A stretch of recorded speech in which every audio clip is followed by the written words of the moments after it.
57. I got it. All right. Well, that's cool.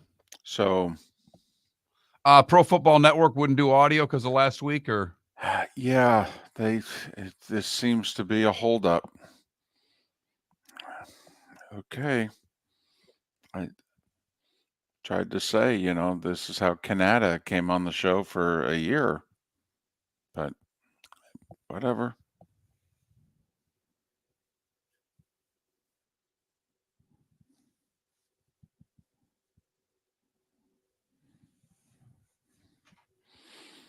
Oh, man.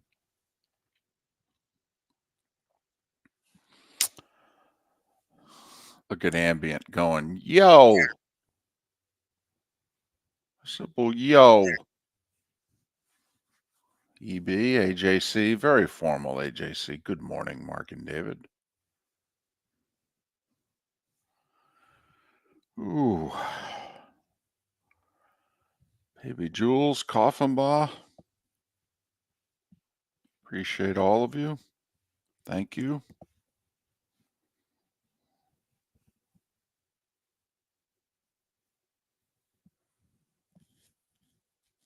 Look at Ambient, 67 shows in a row.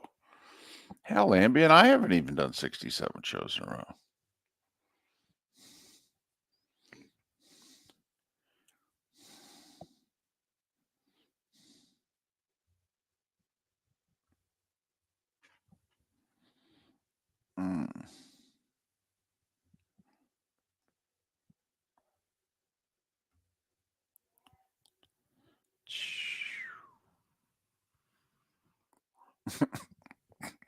Right, this makes 3. How did that hurt? Ooh.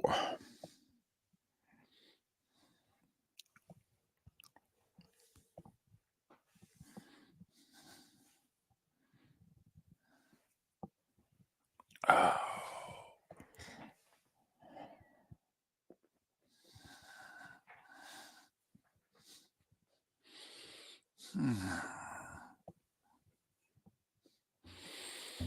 Ooh.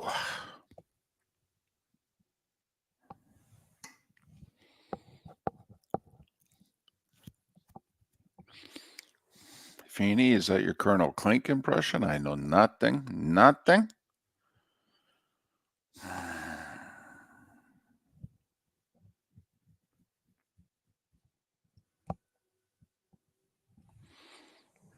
Is he the one who had it? Technically, it's my arm,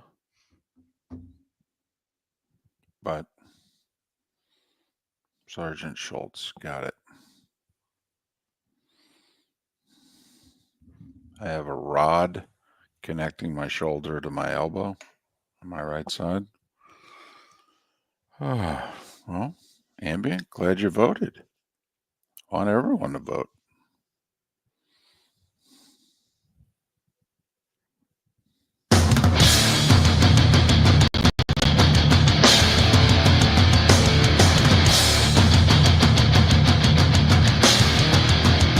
You're listening to Miller and Moulton, coming at you from the Floormeister Studios. Floormeisters, keeping it real. And now, here's Mark Miller and David Moulton. Top of the morning to you on this hump day. Hope your week's going well. Let's get over it together, shall we? How the heck are you, Miller and Moulton? MillerandMoulton.com, Miller_Moulton on X. Thanks so much for being with us. Good morning to you, Mark. How's your week going so far? So far, so good. Life in the taxi service of a dad. You know how it goes, David. It's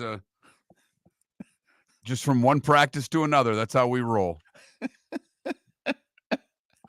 You sound a little numb by Wednesday. Is there a day you have off? Is there Friday. A day without a practice? Friday. But there's a game this Friday. So no, there isn't. Gotcha. And Saturday, just to keep things honest with us, there's pitcher day for soccer. So Normally that would be a day off, but we got to go in and get photos taken and, spend money on photos, David. Well, why can't you just everybody wear the uniform to practice one day and just cover two birds with one stone? Okay, we're all here. Pose for a picture. All right, good. Let's practice. Makes sense to every dad there. Man. Oh, well. Plus, not only that, don't they know it's college football season? I mean, we can't be, spending an hour and a half just to take a picture. I mean, come on, there's a key game going on somewhere. They do know, and all of it's done early in the morning. They are Gotcha. aware it's college football, so I'll at least cut them a break on that one. Gotcha. So when did you hear the news? And this dates us. This does. And this is probably the early days of your fandom, but I was 15. Fernando. Late last night, watching hockey, just checking the phone and realized that Fernando Valenzuela had passed. So it's very young into my fandom, but I do remember it vividly because baseball was such a thing. We had this thing, Monday Night Baseball even. Right. Because Monday Night Football went so well, ABC said, well, let's try this Monday Night Baseball thing. And I remember, your guy, like the first phenomenon that I remember as a fan was Fidrich. It took over the baseball world. And, what year was it? 76, 7? Yeah. In which, and he's talking to the ball and all that. And he's making little mounds of dirt on the mound with his hand. And, he seemed out there, And was. And he was. But he also could pitch. And the Tigers weren't very good. And he was winning. And Detroit wasn't doing a ton of winning in the mid to late 70s. So it was like, that's Mark Fidrich guy. I remember a Monday Night Baseball game. ABC was like, we got to get Fidrich on. Okay. And I watched. Remember asking my mom, can I stay up and watch this Fidrich guy? Well, Fernando was kind of the same thing. Absolutely. Fernando Mania was a real thing, and not just in LA. We were watching Fernando Valenzuela pitch, and we were curious because he was obviously a Latin pitcher, but also his delivery was wild. It was different. One, he's left-handed. Majority of pitchers are right-handed. Two, and he just passed away recently. I always thought Fernando had a little bit of Louis Tiant in him. A full wind-up, and yet there was pauses and hesitations in the wind-up. When they discovered that he's not really zeroing in on the catcher's glove there. He's looking up at the sky as he's throwing the ball to the plate. That goes against everything we were taught. And then his best pitch is a screwball. Plus, he was pudgy. He's, 20-year-old kid, and he's, still got the baby fat, got the baby face. And yes, he was the first Spanish-speaking ball player that I remember that people flocked to. And obviously there were people before Fernando. But in 1981, the summer of 81, that was the summer of Fernando. And the Dodgers were really good. In fact, they went on to win the World Series. Oh, by the way, last time Dodgers and Yankees played in the World Series. The other thing about Fernando is what a different era. I mean, when Fernando got the ball, Fernando handed it to the catcher at the end of the game. I mean, Fernando pitched more often than not a complete game. I mean, his first 7 years in the majors, Mark, he threw 96 complete games. That's 14 complete games a year. He had a 6-year run in the guts of the 80s, like 83 through 87, where he averaged 262 innings a year, and he averaged 13 complete games a year. I mean, there wasn't a whole lot of managing Lasorda was doing. Nope, it's Fernando's turn to pitch. I got my lineup out there. I got Garvey at first. I got Sachs at second. I got Russell at short. I got Say at third. I got the platoon behind the plate. I got Dusty Baker. I mean, hell, we still know those Dodgers teams. And just hanging out. Well, we're going to play today. Probably going to win. And while those numbers are phenomenal for Fernando, that was the era. Every manager had at least one guy he could go to and hand the ball and say, here, I'll be in the dugout. Let me know if you need me. Made 6 straight All-Star games. Never won a Cy Young. Finished second once. I think it was 86. He had 21 wins and 20 complete games. I mean, Mark, just in his complete games, that's 180 innings right there. That's a full season now. That's an ace now with 32 starts. But he was a phenomenon. I mean, I remember the Mets were bad in the early 80s, but if Fernando came to town and he was pitching, Shea was packed. Did you ever see him play against the Mets? I did in the early 80s. Shut him down. Because obviously that wasn't an opportunity I would have ever had. There was no interleague play. He wasn't coming to Detroit to take on the Tigers. Yep. In fact, I would go to see those bad Mets teams once a year. My dad's mom is the reason that I'm a baseball fan and I'm a Mets fan, because she was an old Brooklyn Dodgers fan. And then obviously when they moved, she was in mourning, and then the Mets came around 5 years later and she became a diehard Mets fan. And so it meant a little something to her when the Dodgers came to town. And she wasn't in great health, but we would go once a year. We would take, a couple of trains and we would go to a Mets game. And if it could be the Dodgers, that was even better. And yeah, I watched Fernando at Shea just absolutely mow down, like a 96 loss Mets team. Just, I'm Fernando, you're not. So it was cool. Plus, it was cool that the place was packed. I mean, most of the time my grandmother and I went, there were 13,000 on hand. Get home safely. This game, it's like, I'll be damned. So, yeah. So, Fernando Valenzuela.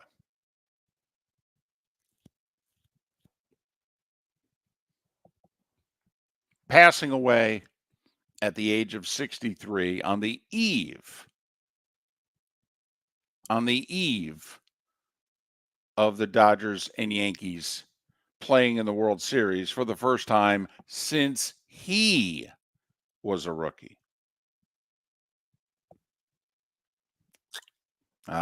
Sometimes the irony in life, right? So that struck me.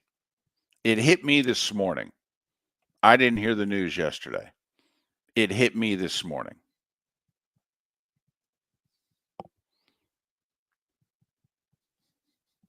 Miller and Moulton. Little technical issue right now. Little internet hiccup. Hope we get it resolved. Heck of a show lined up for you today. It's our regular Wednesday show. Seth Everett will join us. Bud Elliott will join us. Chris Perkins will join us as we get over the hump together. So there. Miller and Moulton. NBA season got underway last night. Little history made in the process. Curious what you all think about that history, whether or not it's cool or contrived. If we had a poll question today, that's probably what our choices would be. LeBron and his son playing in the same game. Cool or contrived? Feels a little contrived to me. So there we because and good morning, David. Welcome back to the show. Well, the computer decided to reboot yes, on its own. Right. And so I don't know. I continued broadcasting because I didn't know if I was going over the air or not. You I weren't. know I was going over Twitch, okay, which, that's how Jacksonville gets us. And so I just figured, I'd keep going. And I'm glad you did. I did, you did. We'll get the rest of your Fernando story with you and Grandma Moulton coming up on the other side. We're back as a whole, Miller and Moulton, here on a Wednesday morning. Off to a rocky start, but it means we'll have a great finish. Thanks so much for listening. Miller and Moulton, millerandmoulton.com. Visit Jason and Todd at the Diamond District. Jason and Todd at the Diamond District believe in celebrating love with craftsmanship that stands the test of time. That's why they're excited to bring you America's top bridal designer, Takori. From October 25th through the 27th, discover the entire Takori collection, where handcrafted artistry meets bespoke designs. Each piece is thoughtfully created with meaningful details, representing the moments that mean the most. At the Diamond District, you'll explore timeless designs that capture the essence of elegance. Each Takori ring is as unique as your love story. Pair your Takori ring with one of our stunning GIA-certified diamonds and take advantage of 2 years interest-free financing. Join the Diamond District Friday, October 25th through the 27th for this exclusive event. Takori, where every detail is crafted to be unforgettable. Jason and Todd look forward to shaking your hand and welcoming you to their Diamond District family. Visit Jason and Todd at the Diamond District. Gentlemen, as your wife mentioned getting new flooring, but you don't want to go through the hassle, well, go see the Floor Meisters in Naples next to Costco. They understand your time and money are important, so they'll make it as painless as possible. With a huge in-stock selection of carpet and Cortec, they can get you the floor your wife's been asking for. They carry wood, vinyl, carpet, and tile. If you do it yourself, no problem. They can handle that as well. So go see TJ at the Floor Meisters and tell them, just keeping it real.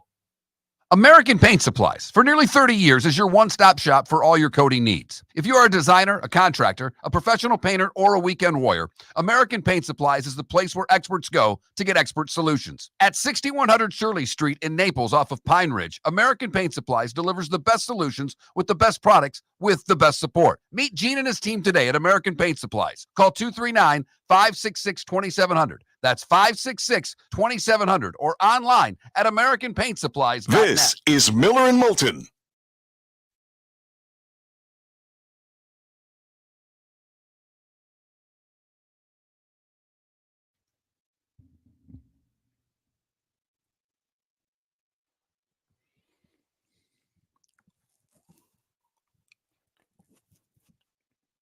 Oh, no. I'll probably be right behind him. That's a joy.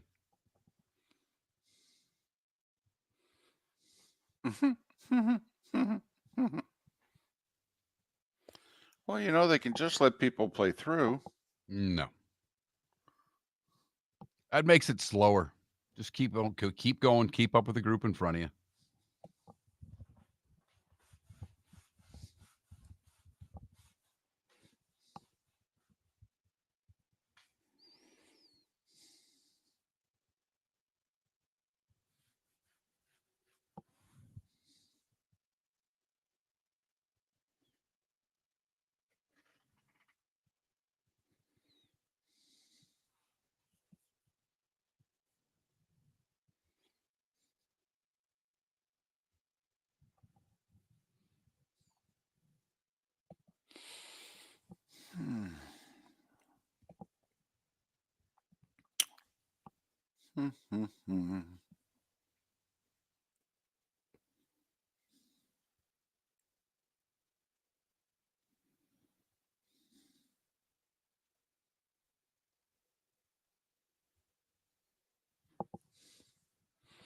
No, they tied it, DC. I think they were one away from breaking it. They were one away from breaking it, missed 13 in a row. Right.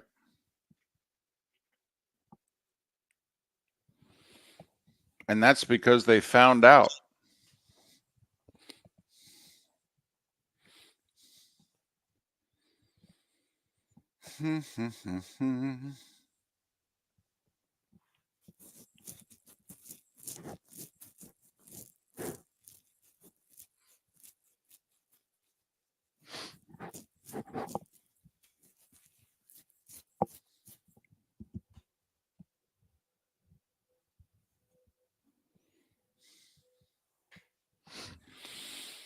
Oh.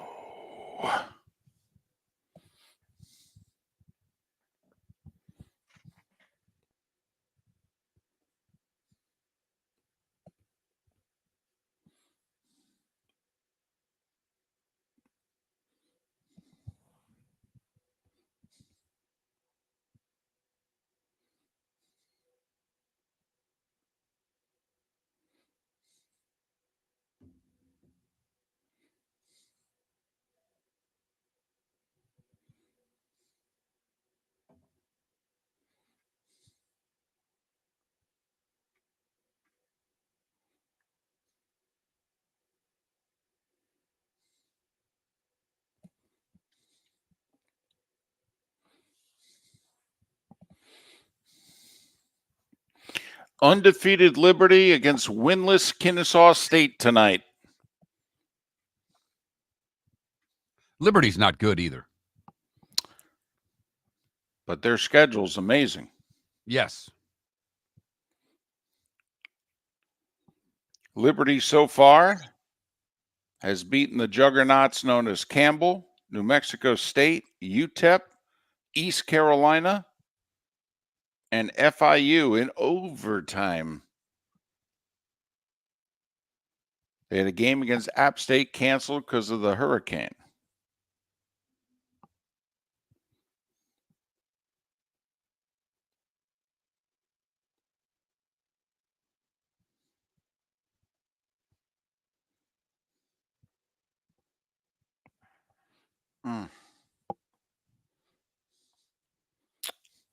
First year at this level, yes, they were a good FCS program.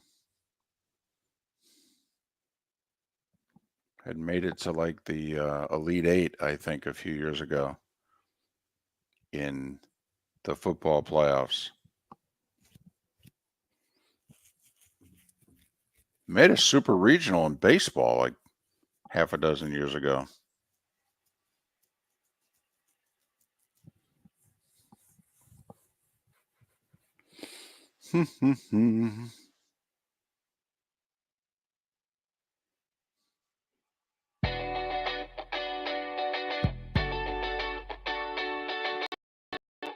You're listening to Miller and Moulton. And now, here's Mark Miller and David Moulton. 21 minutes past the hour. Hump Day edition, Miller and Moulton, millerandmoulton.com, Miller_Moulton on X. Thanks so much for being with us. Seth Everett, Bud Elliott, Chris Perkins, all on the show today. So late in yesterday's show, we mentioned that we have a friend that works in the FIU athletic department.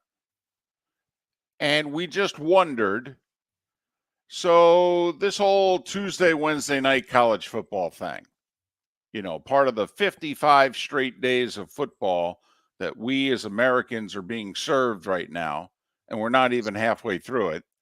Well, in order to have it, you got to have some college teams willing to play on Tuesdays and Wednesdays. And in October, that's Conference USA and or Sun Belt teams that are willing to do it. In November, it's MAC teams, hence MACtion. So, you know me, Mark. big into R&D. I reached out to our buddy and I said, hey, no bull, be honest. And also in your case, since it's FIU, no pit bull. So, all right, let's talk about this. The benefits of playing on a Tuesday night versus playing on a Saturday afternoon, Saturday night on ESPN Plus, because they at least were on ESPNU last night. They lost to Sam Houston 10-7. They're down to their fourth string quarterback because of injuries. They're struggling to score. They've lost a couple of tough ones here. And so he said, listen, we're a unique school, in terms of our demographic makeup, in terms of how many commuter students we have versus on campus, et cetera. But it definitely benefits us. He goes, now, and he said, listen, it's in ways that your partner, meaning you, would, I think, get and understand more than me. He knows how technologically challenged I am and how, well, not cool, not hip, not with it, not trendy I am. What do you mean? You just made a pit bull reference. I did. I actually like them. So he said, first off, forget us. Anybody in our situation, a Jacksonville State, Middle Tennessee State, who I think are playing tonight. Liberty's got a game tonight.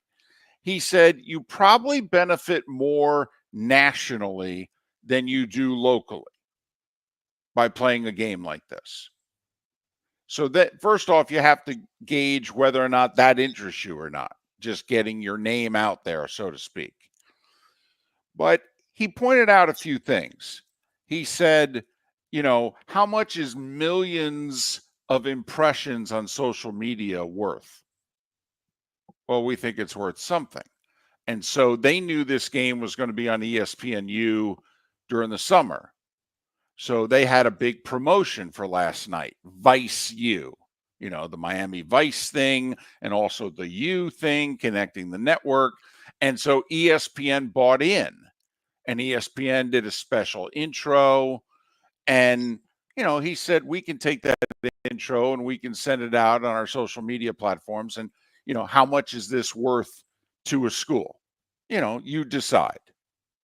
Does it sell us future tickets, future sponsorships?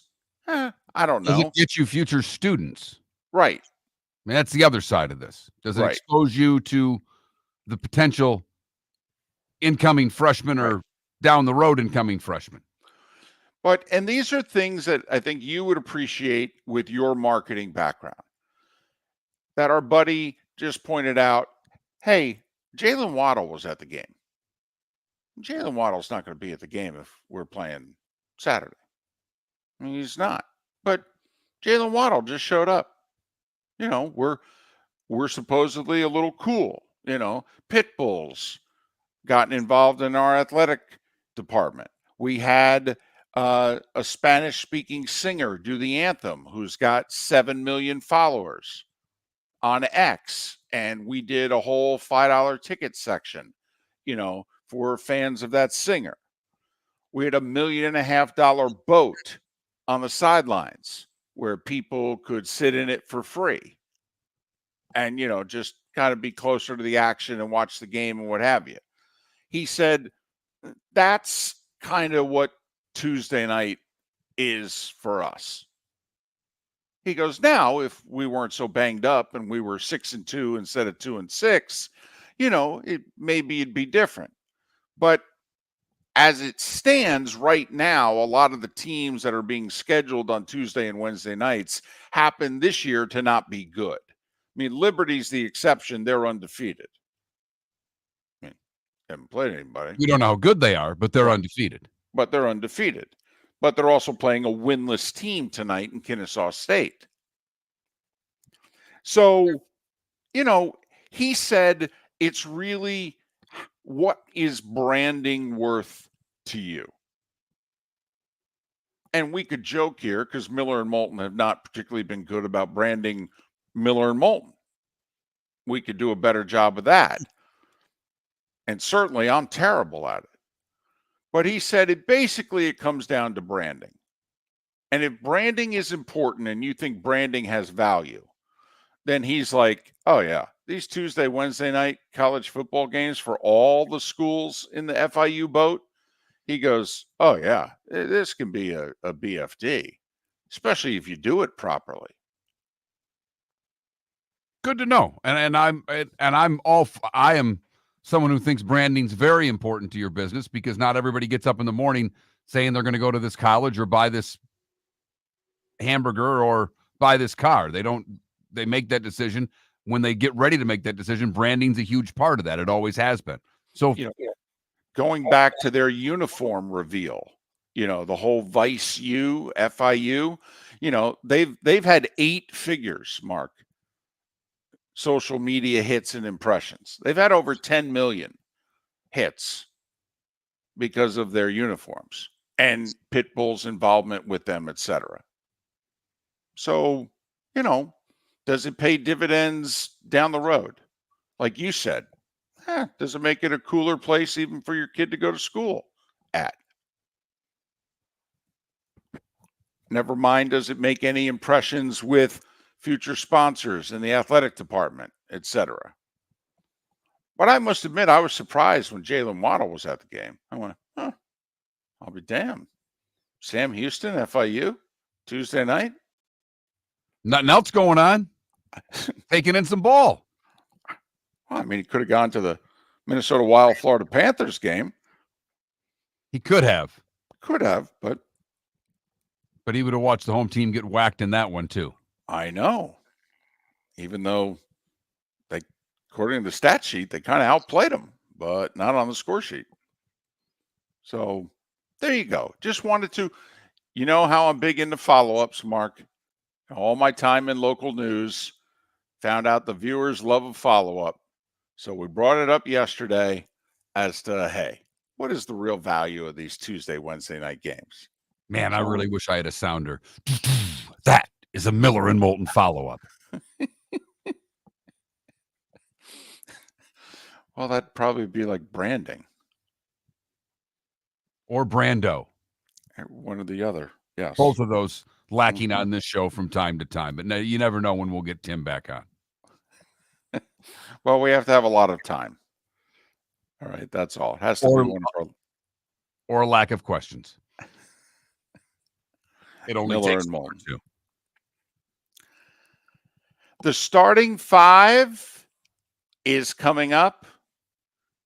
Seth Everett, Bud Elliott, Chris Perkins, all on the show today as we get over the hump together. Have plenty to talk with Chris about, with Tua making his comments and everybody seeming to have comments about Tua's comments. Well, everybody's got an opinion about whether he should play, and if so, what helmet he should wear.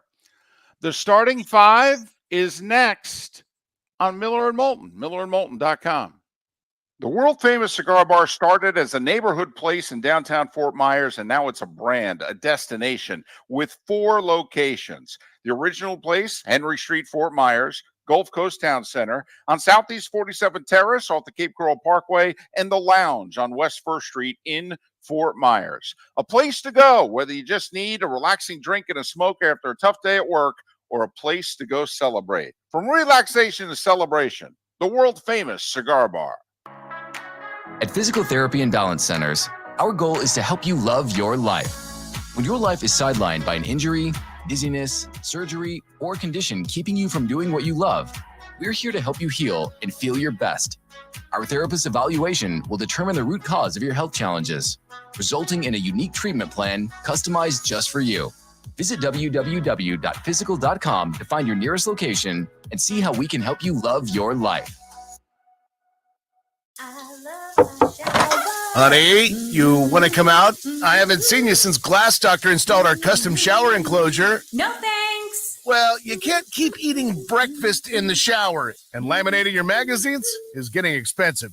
You remember we have guests coming over tonight, right? Oh, I'm sure they'd love to see the shower. It's our neighbors, and I highly doubt they want to be hanging out in our bathroom. The shower is so good, you'll never want to leave. Visit glassdoctor.com today and schedule an appointment online. Is snoring bothering your spouse? Would you like to sleep in the same bed again? Do you know that snoring can affect your sleep cycle and cause lower testosterone levels? At Sleep Treatment Direct, we have easy solutions. We have a simple laser procedure that can improve snoring in 10 minutes. If you would like to get back in the same bed or are looking for a natural way to treat low testosterone, give us a call at 239-444-1741. That's 239-444-1741. Or go to sleeptreatmentdirect.com. That's sleeptreatmentdirect.com. Sleep Treatment Direct. Sleep safe and sound. This is Miller and Moulton.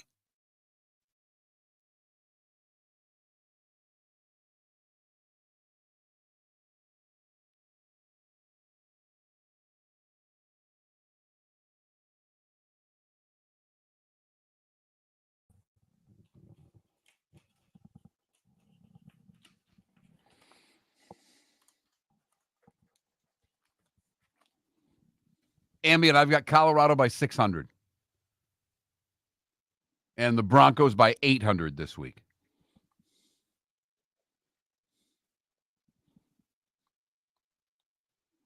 Uh-oh.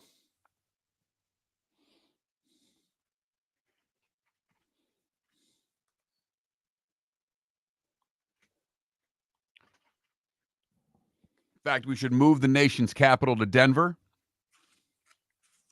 or Boulder. I'm not sure which. Here we go.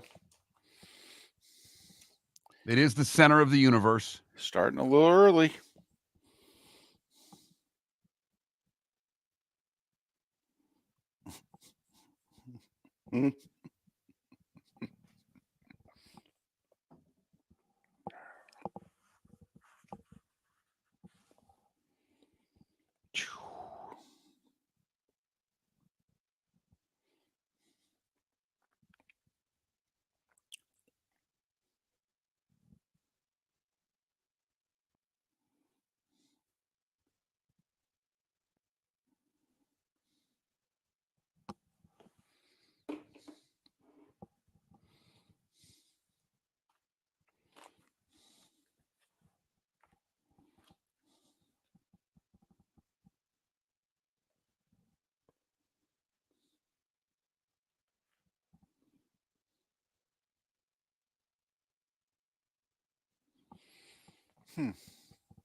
David, volunteers have to spend $350 to attend the Ryder Cup. You got to be kidding me. If you're a volunteer, it costs you $350 to volunteer.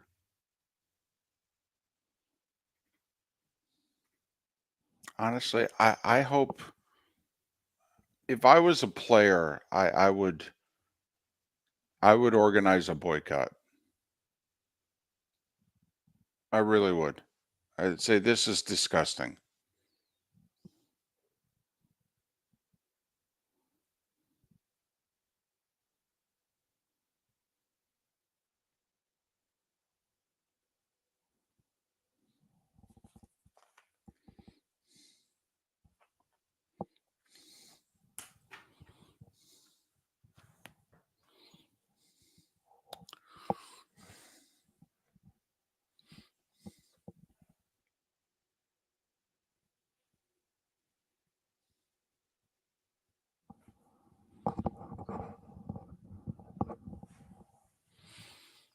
Yeah, that's all right. It seems as if 30 to 60% of the Raiders crowd are road fans anyway.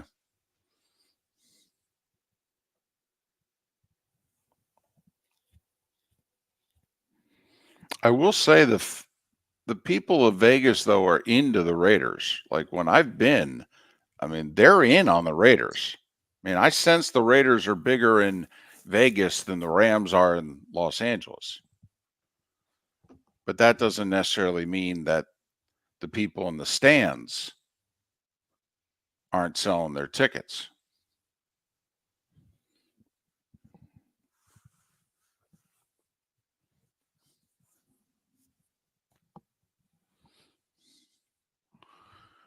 Whew.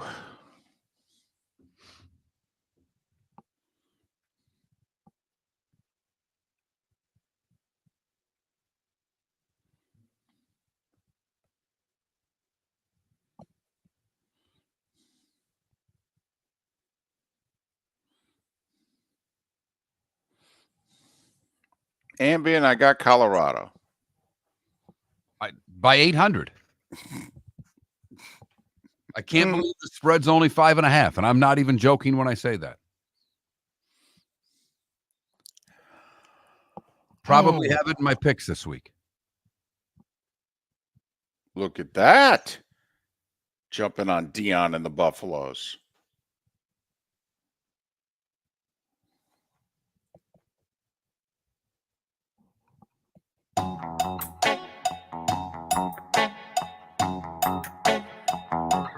You're listening to Miller and Moulton. And now, here's Mark Miller and David Moulton. Coming at you from the Floormeisters studios. Floormeisters, keeping it real. Thank TJ and the crew for being proud sponsors of Miller and Moulton. I would too, but I've got a legit question here. Okay. You go with Floormeisters keeping it real. Uh-huh. The young girl and the family, it's just keeping it real. And I need to know from TJ which one it is, because I'm verklempt.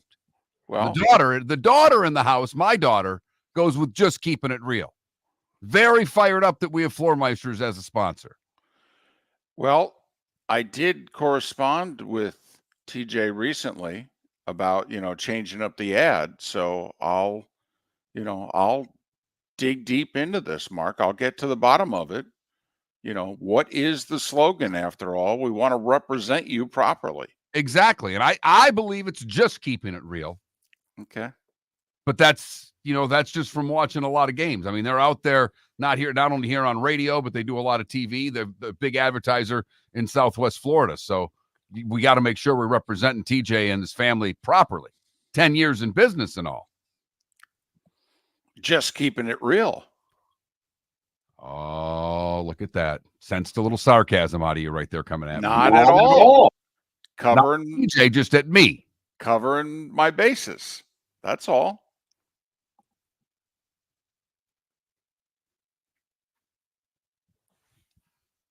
You need to know. Here is the starting five. NBA tipped off last night. They did so fittingly in Boston after all the Celtics won the title, raised the banner, the whole deal. Man, they look good. Just ask the Knicks. So they hit 29 of their first 45 threes. And then they found out that those 29 threes had tied an all-time NBA record. And they still had 9 minutes to go in the fourth quarter. So they just kept chucking. And I mean chucking. Because, all they needed was one more three to set the record. They attempted 13 more. And couldn't make a one. Airballed 3. This is how well the Celtics played, though. The whole assist to turnover ratio, you want to have more assists than turnovers. You'd love to have 3 times as many assists to turnovers. The Celtics had 33 assists last night and 3 turnovers. Yeah, little 11-to-1 assist to turnover ratio. That'll play. It really will. Jason Tatum with 37. He may not be good enough to play for Steve Kerr on the Olympic team. He's good enough for the Celtics. In a game not as close as the final score, which wasn't close. Boston 132-109 over the Knicks. Lakers beat the Timberwolves 110-103. That wasn't the story, though. And it wasn't Anthony Davis's 36 points, 16 rebounds, and 3 blocks. It was LeBron and Bronny entering the game together with 4:40 to play in the second quarter. They played 3 minutes and 21 seconds together.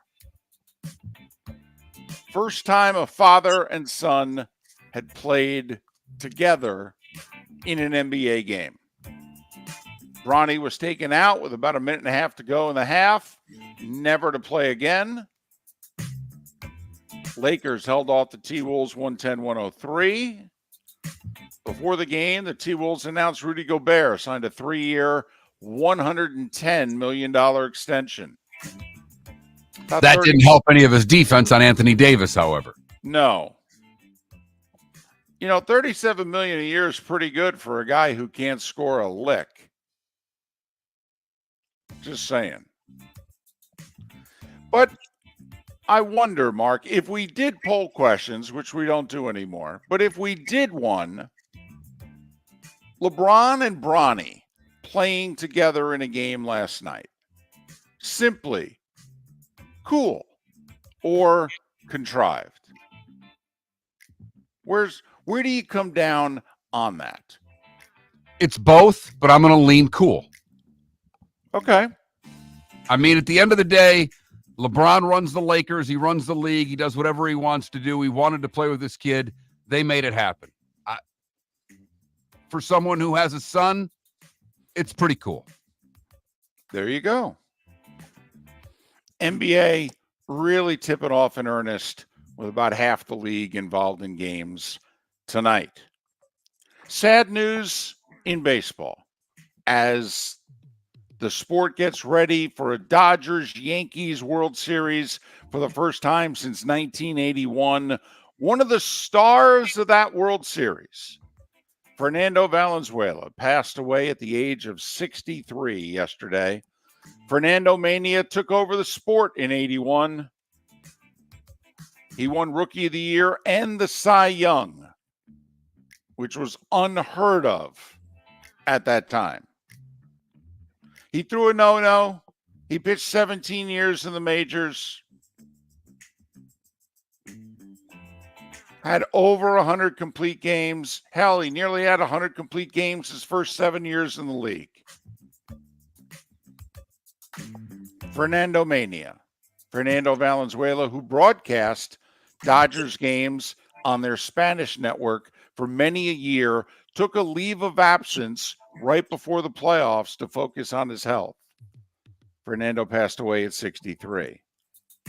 For what it's worth, the Dodgers have announced their game 1 and 2 starters at home.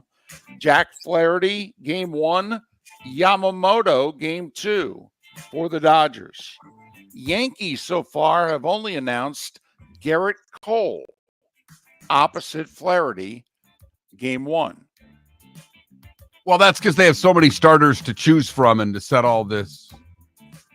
Oh, maybe not. Well, in comparison to the Dodgers, Mark, they do, but I see where you're going there.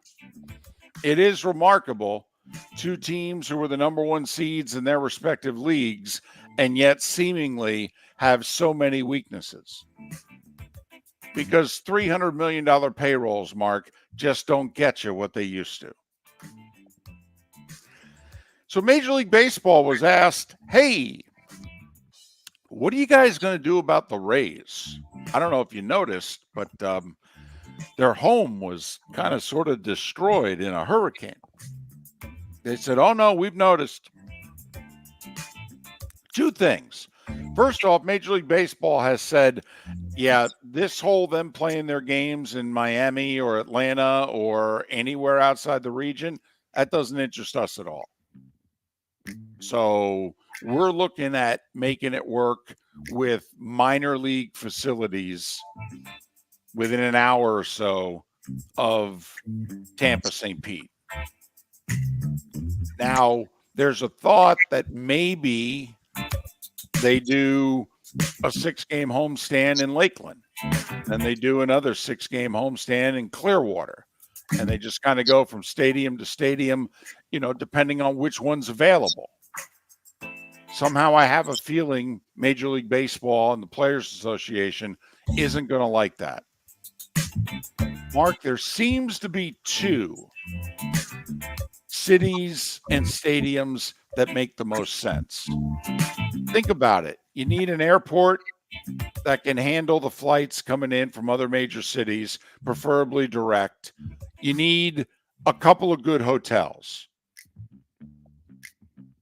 Okay.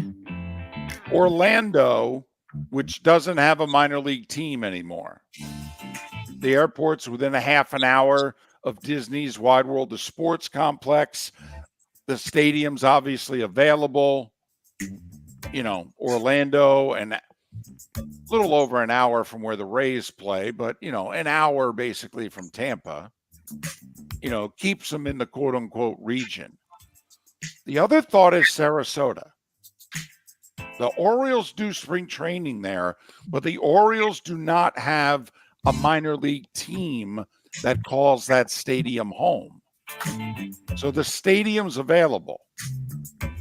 And obviously Sarasota, closer to the Trop, but, what major airport are you flying into? Sarasota's airport could handle it. These teams are all flying charter planes, so Okay. we're not. It's not you booking a flight for Monday Night Football. The direct flight thing, they're flying charter. Okay, so those seem to be the leaders in the clubhouse right now. Steve Carney, who we had on the show last week, he seemed to like the Orlando idea. Sarasota got mentioned prominently yesterday. St. Pete, the city, is supposed to have estimates by the first week in November as to how much the repairs are going to cost. And they'll have to weigh those against what the cost is going to be to refurbish these minor league parks to make them major league ready for however long they plan on using it. And is this going to be a 1 month thing, a half a year thing, a 2025 thing, or, well, hell, we might as well not pump any money into the Trop. We're tearing the sucker down in the fall of 2027. So why would we put money into it? NFL. Chris Godwin out for the year with his dislocated ankle. Mike Evans out 4 weeks. That'll be 3 games. 3 games and then the bye for Evans, and he'll be out. He comes back after week 11 with his hamstring injury. Deebo Samuel with pneumonia out of the hospital. No word on his status Sunday. Chiefs lose cornerback Jalen Watson probably for the rest of the regular season. Broken fibula and tibia, may be available for the playoffs. Remember, this is one of those teams that can actually plan on making the playoffs. Would you trade for Cooper Kupp? Because apparently the Rams are offering him. He's 31. Injury-plagued year last year. Just missed 4 weeks this year. Would you trade for 31-year-old Cooper Kupp? The Rams are even willing to eat a good chunk of his salary for this year. But in return, they want a second-round pick. Just curious. You know what team you represent. You know what teams need a wide receiver. Less than 2 weeks to the trade deadline. Cooper Kupp apparently available. Someone who's not available is Alvin Kamara. And the Saints locked him up. 2-year extension. He'll make a little over $12 million a year through the 2026 season. College football last night. FIU lost at home to Sam Houston 10-7. Louisiana Tech a winner at home over UTEP 14-10. It was a hockey frenzy last night, Mark. All Yes, it was. 32 teams in action. Panthers lost at home to the Wild 5-1. Wild, one of the handful of teams who have yet to lose in regulation this year. They're 4-0-2. By the way, the Panthers announced before the game they signed head coach Paul Maurice to an extension. It was very difficult negotiations, okay? The Panthers approached him about an extension. He said, "What are you offering?" They said, "This." He said, "Okay." Lightning got a hat trick for Brandon Hagel and an original hat trick, too. 3 goals in a row in the same period. Hagel with a hat trick, Hedman with a couple helpers. 8-5 Lightning over the Devils. And by helpers, I should have said goals. Rangers, one of those teams who have not lost in regulation, They beat Montreal 7-2. They're 5-0-1 to start the year. Winnipeg 6-0. They beat St. Louis 3-2. Calgary's 5-0-1. They beat the Penguins 4-3 in a shootout. Meanwhile, other end of the spectrum, Nashville gets their first win of the year. They're 1-5 are the Preds. They shut out the Bruins 4-0. And San Jose, the only winless team in the league, they're 0-5-2 after losing 3-1 to Anaheim. And Mark, the SEC has released its Legends class of 2024. And included in the SEC Legends class, Vince Young of Texas, and Barry Switzer of Oklahoma. It just means more, David. Hell, Barry Switzer didn't even coach in the Big 12. I think when he coached, they were just the Big 8. SEC legends, Vince Young and Barry Switzer. I guess now the conference gets to claim all those natties. And at 7 minutes before the hour, that was the starting five. We started our show 18 years ago and have been fired 3 times. But Miller and Moulton have never lived on the edge like we are now. We have our best morning ratings ever and are steadily adding affiliates. Yet, we only have a few sponsors, and if that doesn't change, we cannot continue.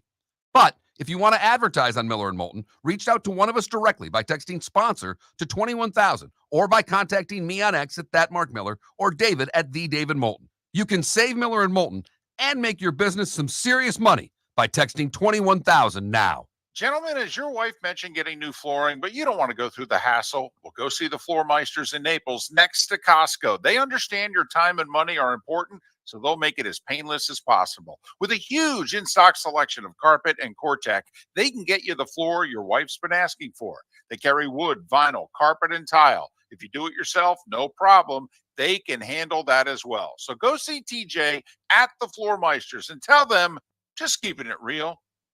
American Paint Supplies, for nearly 30 years, is your one-stop shop for all your coating needs. If you are a designer, a contractor, a professional painter, or a weekend warrior, American Paint Supplies is the place where experts go to get expert solutions. At 6100 Shirley Street in Naples off of Pine Ridge, American Paint Supplies delivers the best solutions with the best products with the best support. Meet Gene and his team today at American Paint Supplies. Call 239-566-2700. That's 566-2700 or online at AmericanPaintSupplies.net. The Cape Coral Police Department is growing. They are currently looking for police officers and are offering a $10,000 signing bonus to newly hired officers. If you desire a career in law enforcement, or if you are already in law enforcement and thinking about making a move to a better agency, think Cape Coral Police Department. If you're looking for a police department that is committed to excellence, that invests in the highest level of training, state-of-the-art equipment, and some of the highest compensation in all of Southwest Florida, then the Cape Coral Police Department is for you. Visit capecops.com. That's capecops.com. At Physical Therapy and Balance Centers, our goal is to help you love your life. When your life is sidelined by an injury, dizziness, surgery, or condition keeping you from doing what you love, we're here to help you heal and feel your best. Our therapist evaluation will determine the root cause of your health challenges, resulting in a unique treatment plan customized just for you. Visit www.physical.com to find your nearest location and see how we can help you love your life. Mark Miller for Molly Maid. Why Molly Maid, you ask? Trust. Moulton was a customer for 15 years. Affordability. Didn't I just say Moulton was a customer for 15 years? Worry-free services. Our professional house cleaners are fully insured and a 24-hour warranty. Call Molly Maids today at 239-774-5839. That's 239-774-5839 or online at mollymaid.com/FTMYERS. That's mollymaid.com/FTMYERS. This is Miller and Moulton.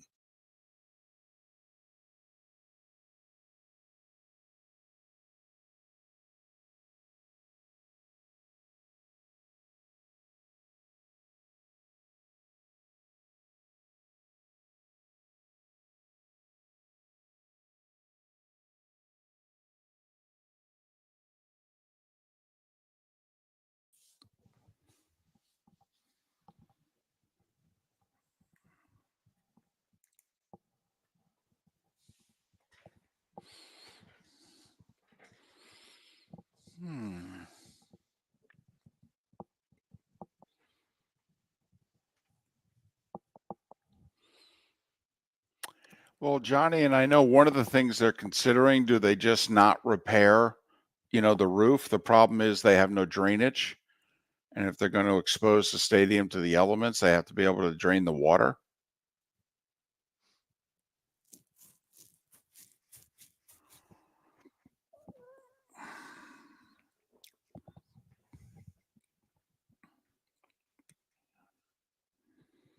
By the way, that D-hop to Kansas City is a real thing. Do we know about compensation? Nope. Schefter 10 minutes ago. It's happening. Titans and Chiefs are working to finalize a trade that would send DeAndre Hopkins to Kansas City, league sources tell ESPN.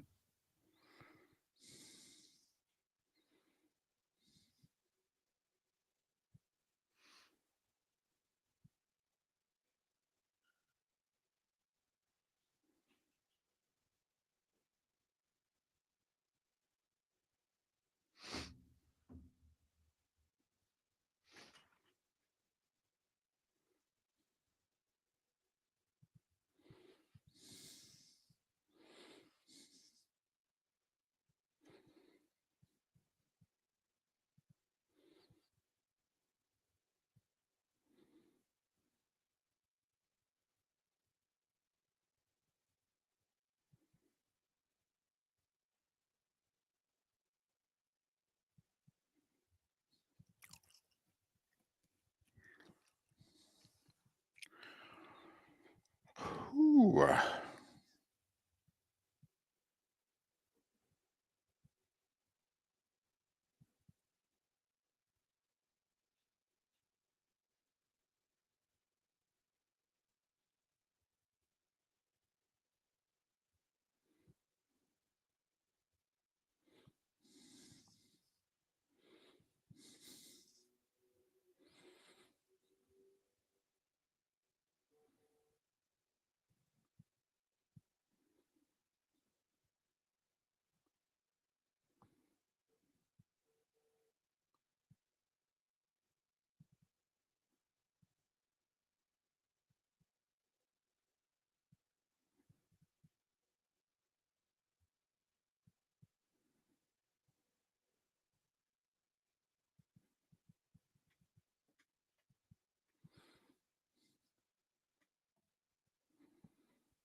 You're listening to Miller and Moulton, coming at you from the Floor Meister Studios. Floor Meisters, keeping it real. And now, here's Mark Miller and David Moulton.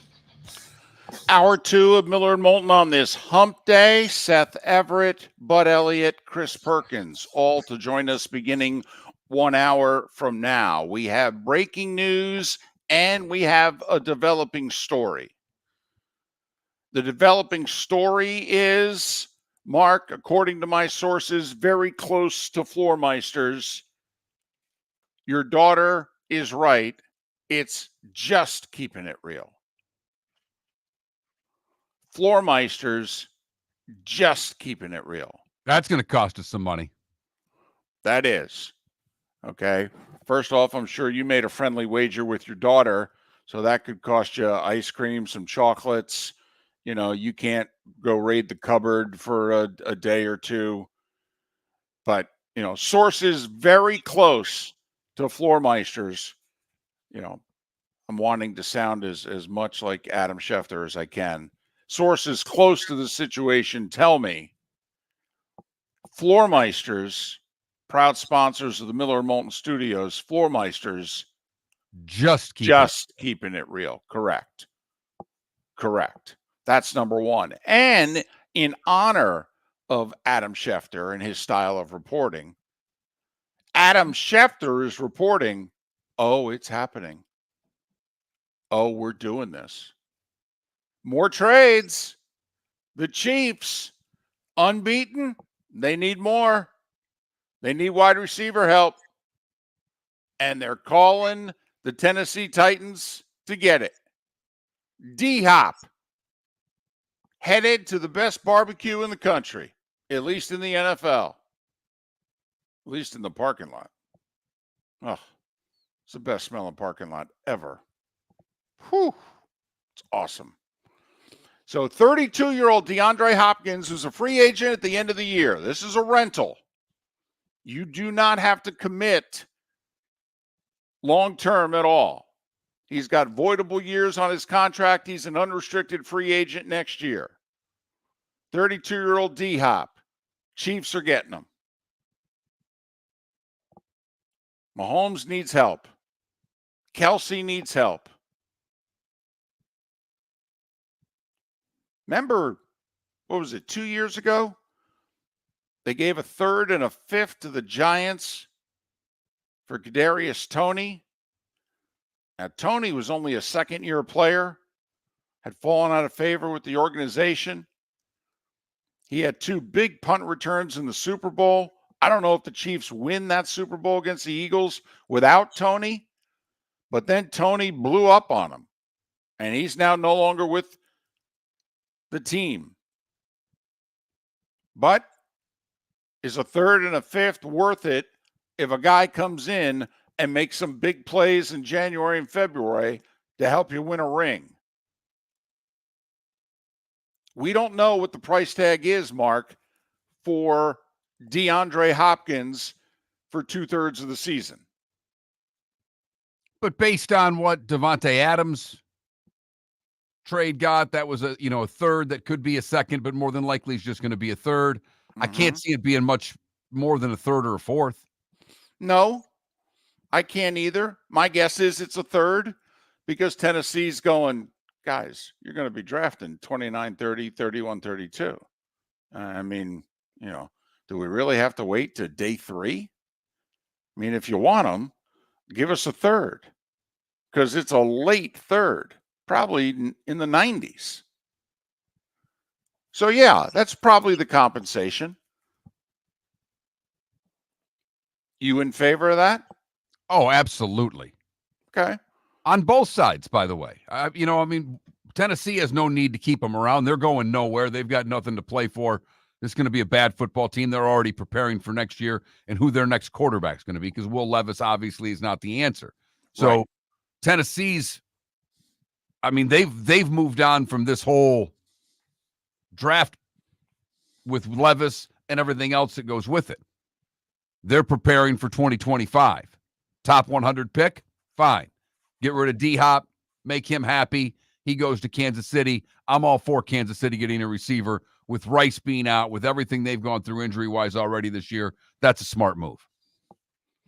Now, D-Hop the last couple weeks has had a little hitch in his giddy-up, and his stats aren't that good. Well, he's been getting thrown to by Will Levis. Your numbers wouldn't be good either.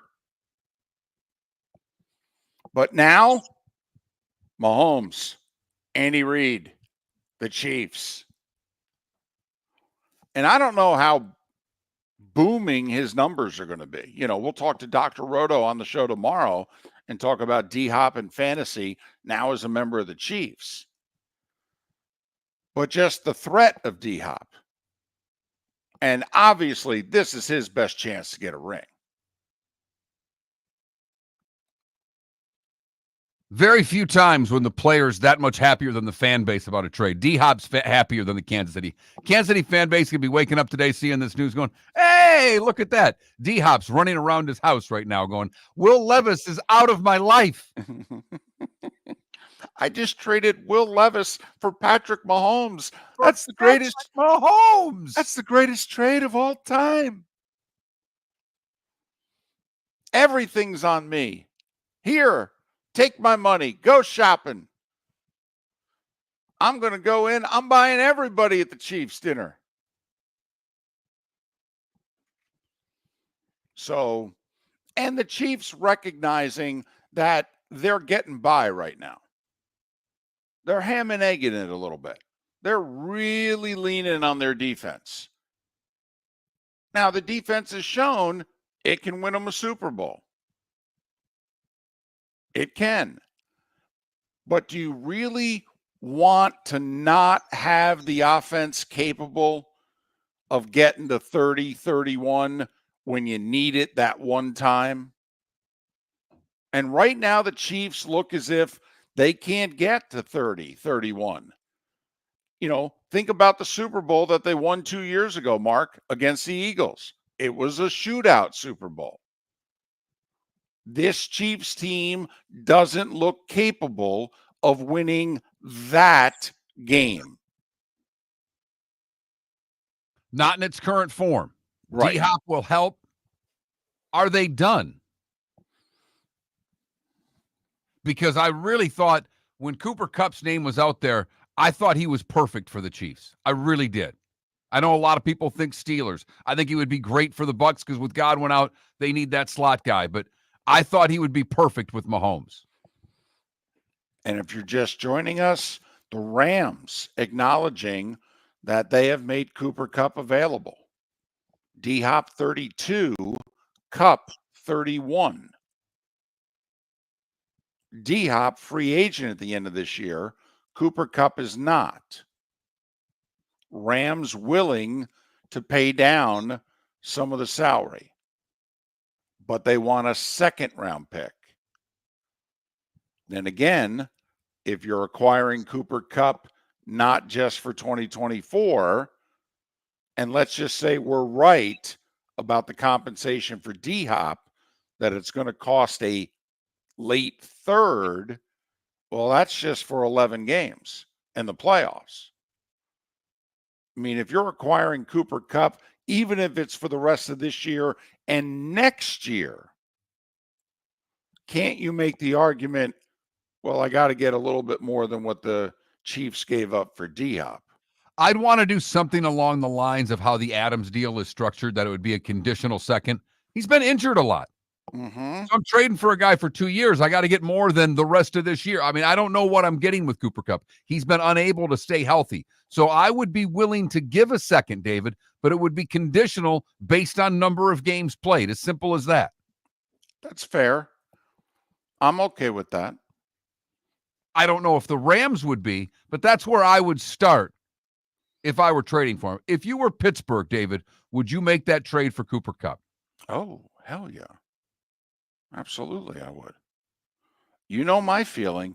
They have to bring in a receiver who, at some point in his career, has shown he's every bit as good or better than Perkins. You know, I think they have to get Perkins' attention.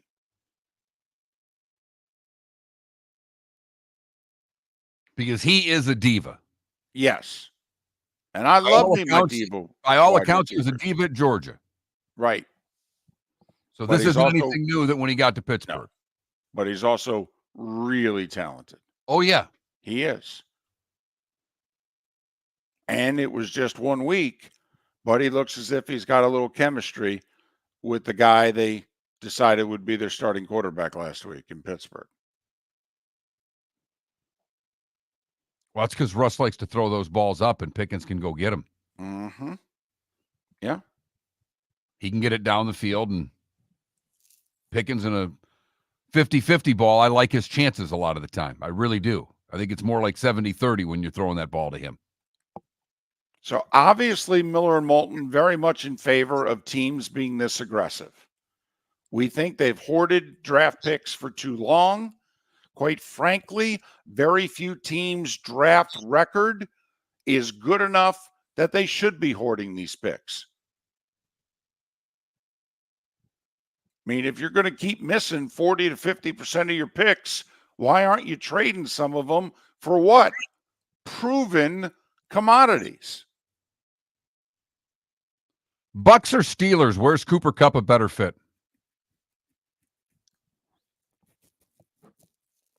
Tampa Bay. I think they need him more. quite frankly. I mean, they're out their top two receivers. They're hoping Evans is back week 11. Thank you. They're hoping that a 31-year-old wide receiver is only going to miss 3 games with a hamstring. Now, Cooper Kupp's uncoverable. I mean, he is. Cooper Kupp's 8 catches a game. He may not be the deep threat that others are, but Cooper Kupp is uncoverable. A healthy Cooper Kupp, to me, Mark, is one of the best 3rd and 6 receivers in the game because he's uncoverable. His quickness, his route running, in and out of breaks, uncoverable. You can bracket him on 3rd down. He can still catch the ball and move the chains. And he can catch it in the red zone because of his elusiveness, like you talked about, David. He's still a red zone threat. He's not the biggest guy in the world, but can still score touchdowns for you in the red zone. Miller and Moulton. Great show lined up for you today. Seth Everett coming up at the 8 o'clock hour. Bud Elliott as well. Chris Perkins in the 9 o'clock hour. Miller and Moulton. Thanks so much for listening. MillerandMoulton.com. Gentlemen, as your wife mentioned getting new flooring, but you don't want to go through the hassle, well, go see the Floor Meisters in Naples next to Costco. They understand your time and money are important, so they'll make it as painless as possible. With a huge in-stock selection of carpet and Cortec, they can get you the floor your wife's been asking for. They carry wood, vinyl, carpet, and tile. If you do it yourself, no problem. They can handle that as well. So go see TJ at the Floor Meisters and tell them, just keeping it real. American Paint Supplies, for nearly 30 years, is your one-stop shop for all your coating needs. If you are a designer, a contractor, a professional painter, or a weekend warrior, American Paint Supplies is the place where experts go to get expert solutions. At 6100 Shirley Street in Naples off of Pine Ridge, American Paint Supplies delivers the best solutions with the best products with the best support. Meet Gene and his team today at American Paint Supplies. Call 239-566-2700. That's 566-2700 or online at AmericanPaintSupplies.net. The Cape Coral Police Department is growing. They are currently looking for police officers and are offering a $10,000 signing bonus to newly hired officers. If you desire a career in law enforcement, or if you are already in law enforcement and thinking about making a move to a better agency, think Cape Coral Police Department. If you're looking for a police department that is committed to excellence, that invests in the highest level of training, state-of-the-art equipment, and some of the highest compensation in all of Southwest Florida, then the Cape Coral Police Department is for you. Visit CapeCops.com. That's CapeCops.com. Honey, you want to come out? I haven't seen you since Glass Doctor installed our custom shower enclosure. No thanks.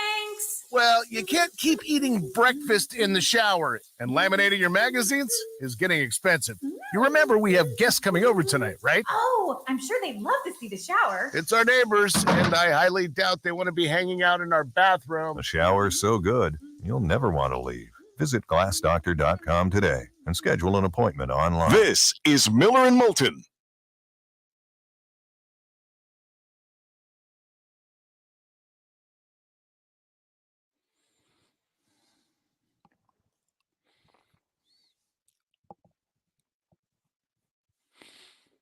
Yeah, just saw that, realtor. We'll get into that next.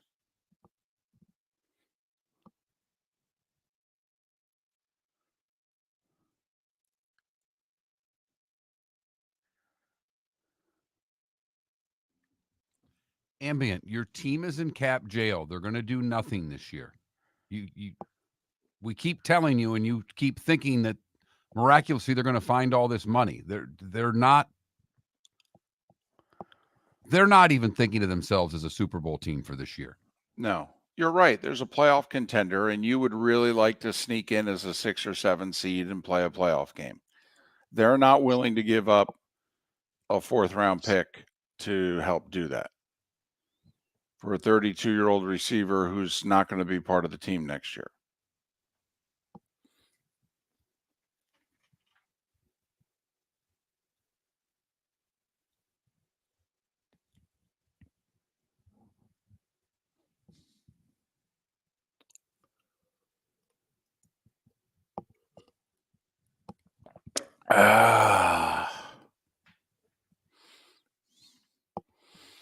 Hey, don't get me started on the Titans GM. The owner took his side over Vrabel.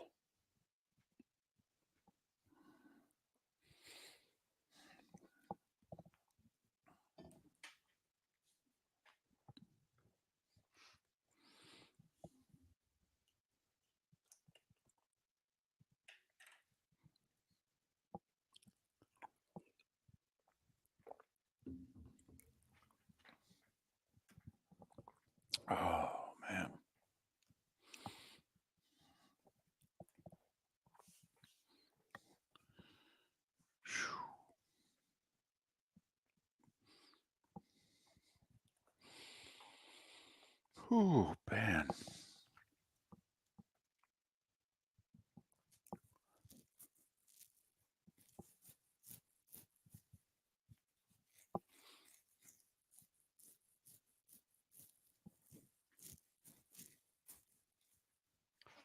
Apparently, they're running our promo a little bit in Jacksonville. I had an old friend reached out to me and saw a Miller and Moulton promo in Jacksonville.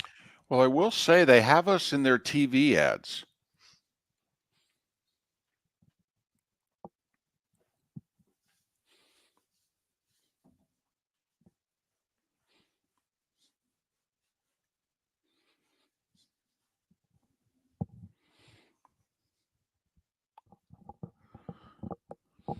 Well, I mean, they should like us. It's 4 hours of free programming. But And you it know, doesn't suck. I mean, put that on the T-shirts. Miller and Moulton. We don't suck. Usually.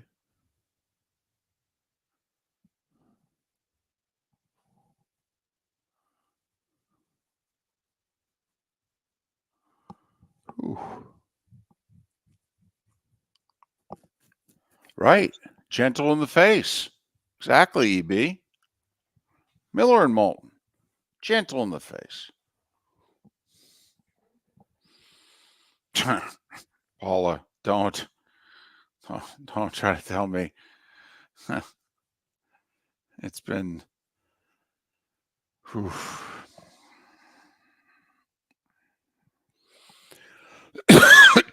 Excuse me. Exactly. Irish football.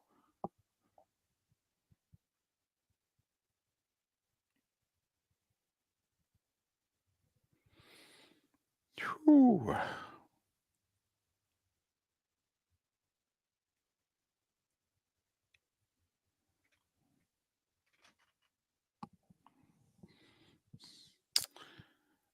Yeah, there's a few things going on, Paula. Also, like my injury was to my arm, but now with the rod is inserted into both the shoulder and the elbow. So everything's at play here. Whew.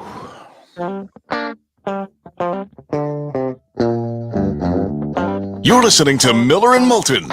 And now, here's Mark Miller and David Moulton. 21 minutes past the hour. Mark, we were just a new slogan for Miller and Moulton was just sent into us via the Twitch chat room. Miller and Moulton, hard on the eyes, easy on the ears. wow. Right. See what happens? We encourage people to take us in on twitch.tv/Miller and Moulton. They actually see us and they go, ah. Yeah, it's why I try to stay as far away from the camera as possible. Hide behind the microphone as much as I can. Right. That you got it pretty wide. Okay. Plus you got a big mic flag there. I mean, it's big, covers up like basically the lower half of your face. Well, there's nowhere really, you've got the camera on your computer. There's Right. nowhere really, unless I was holding it with everything that's here, there's nowhere really to put the camera. So I can hide as best as possible, which I Right. think, anybody that's watching this on a big screen appreciates. So Miller and Moulton, hard on the eyes, easy on the ears. And broadcasting live from the Floormeister studios, Floormeisters just keeping it real. Got to get that right. Just keeping it real. So apparently now we're finding out the compensation. You and I are easy marks. We're willing to give up apparently a lot more than you have to.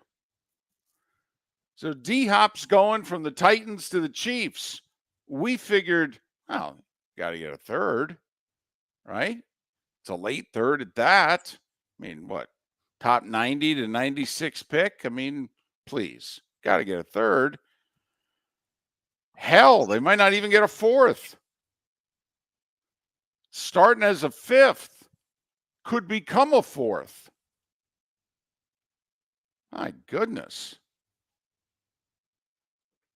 Like this deal more and more for the Chiefs. there's a few fan bases out there that are really going to be wondering with their team. Well, then we couldn't beat a late fifth. I mean, hell, our fifth is probably not going to be as bad as theirs. I mean, we couldn't make that deal. So Ian Rappaport, NFL Network, reporting it's a fifth rounder, which can become a conditional fourth for D-Hop to go to Kansas City. Free agent at the end of this year. He's 32. Cooper Kupp, not a free agent. He's 31. He's apparently on the market. Rams acknowledging yesterday, oh, no, he's out there if you want him, and we're willing to pay a good chunk of his cap hit this year. Next 2 years, that's on you. And just so you know, Mark, his cap hit right now, the next 2 years, is 29 and change and 26 and change. That's substantial. Yeah, that's going to have to be negotiated down. It also means that the second is laughable. With that type of compensation on the back end for an injured receiver, there's no way they're getting a second. That's what they want. A third is a lot more realistic. And even that, with that kind of compensation. Because to bring that down, you likely are going to have to add a year to the contract. And he's already got 2 years after this one when he's 32 and 33, and he's been hurt each of the last 2 years. See, to me, Mark, what I would do if the Rams are holding firm that they want a day 2 pick for Kupp, I would say to them, well, I need time to prove that this trade wasn't a bad one. You know, I'll give you a pick, I don't know, in the 26 or 27 draft. And I may even give you a good one. But I got to know that I've gotten games out of him. You know, what's he got? 34 games the next 2 years, and how many games left this year? So we're talking about 44 roughly games.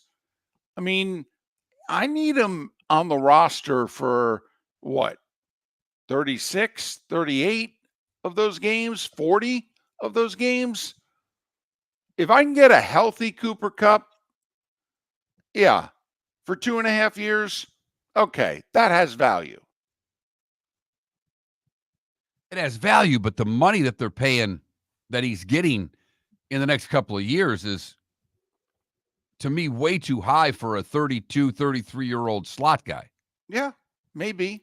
No, I think Kupp is better than that, but yes, that's where his best production is. I mean, he is 8 catches a game, though. I got you. I mean, he's not a number $30 million a year? Well, I know. It's a lot. You're going to have to rework it, no doubt. Going to have to add a year to it and probably give him some money up front and then work it down and still have to be able to get out of it after 26. Yeah, no question. But it still makes sense to me for the Bucs because we have no, Godwin's going to be a free agent. Now his price with coming off the injury will go down, but there's no assurances that the Bucs can re-sign him. Right. So there's a need for this spot for, Right. And to me, if you're Tampa Bay and you're making a Cooper Kupp trade, then you're saying your top 2 receivers in 2025 are Mike Evans and Cooper Kupp. And I can live with that without much of a problem. I know they're a little older and now they're both, both injured now, but I can sell that to my fan base. I can sell that to my owner. If I'm a coach, I'm comfortable with that. Can I get really creative on you here? You're the Lions on the Rams. This just in. We've done deals before. I call you up and I say, Cooper Kupp for Jameson Williams. We all know what I'm proposing here. Say yes. I might say yes before you propose it. Okay. because I think Williams is a bit of a knucklehead. I think it's been proven you're right. Yeah. He's so talented, but Yes, he's a he knucklehead. is. Yep. And obviously, Jameson Williams is approaching his mid-20s, and Kupp's already 31. So in theory, you're going to get a lot more football out of Jameson Williams than you are Cooper Kupp. And for the next few years, you're going to get it a lot cheaper too. My only negative on this is that he's a lot like St. Brown. They're similar guys. I mean, St. Brown can get a little deeper, but Williams, the way he opens the field up with the deep threat, provides a lot underneath for Detroit. I just don't know if I can get over the knucklehead part of it. Now, for this year, I can make it work for you financially. I can absorb enough of the blow where I can fit Cooper Kupp into your cap. You can go win a Super Bowl. I'm not going to get in your way. The next 2 years, though, that's different. You've signed a bunch of guys here to extensions. These extensions start kicking in.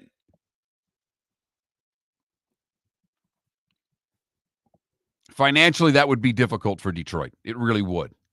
With what they're paying now, Sewell, with what they're paying, they just re-signed Montgomery. So you are right that it would be difficult to see how Detroit would be able to pull that off. But I'd be interested. And it's Cooper Kupp back with who?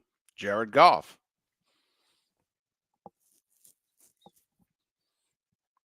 Remember, trying to win a Super Bowl here. And I understand that trading Cooper Kupp for Jameson Williams in a way can shorten your window. Can also make your window more open for the time that it's open. Miller and Moulton. If your commercial property was impacted by the devastation of Hurricane Helene or Milton, 360 Fire and Flood is here to help. Whether you've been affected by wind, water, debris, or need temporary power, our dedicated team of restoration experts is standing by to help restore and rebuild your property and your community. Call our national emergency phone number at 833-360-3334. Visit our website at 360fireflood.com and mention you heard us here on the Miller and Moulton Show. When you have to pay to be a volunteer, I'll explain next. The world-famous cigar bar started as a neighborhood place in downtown Fort Myers, and now it's a brand, a destination, with 4 locations. The original place, Henry Street, Fort Myers, Gulf Coast Town Center, on Southeast 47th Terrace off the Cape Coral Parkway, and the Lounge on West 1st Street in Fort Myers. A place to go, whether you just need a relaxing drink and a smoke after a tough day at work, or a place to go celebrate. From relaxation to celebration, the world-famous cigar bar. At Physical Therapy and Balance Centers, our goal is to help you love your life. When your life is sidelined by an injury, dizziness, surgery, or condition keeping you from doing what you love, we're here to help you heal and feel your best. Our therapist evaluation will determine the root cause of your health challenges, resulting in a unique treatment plan customized just for you. Visit www.physical.com to find your nearest location and see how we can help you love your life. Mark Miller for Molly Maid. Why Molly Maid, you ask? Trust. Moulton was a customer for 15 years. Affordability. Didn't I just say Moulton was a customer for 15 years? Worry-free services. Our professional house cleaners are fully insured and a 24-hour warranty. Call Molly Maids today at 239-774-5839. That's 239-774-5839 or online at mollymaid.com/FTMYERS. That's mollymaid.com/FTMYERS. Sleep problem but don't want to wear a CPAP mask?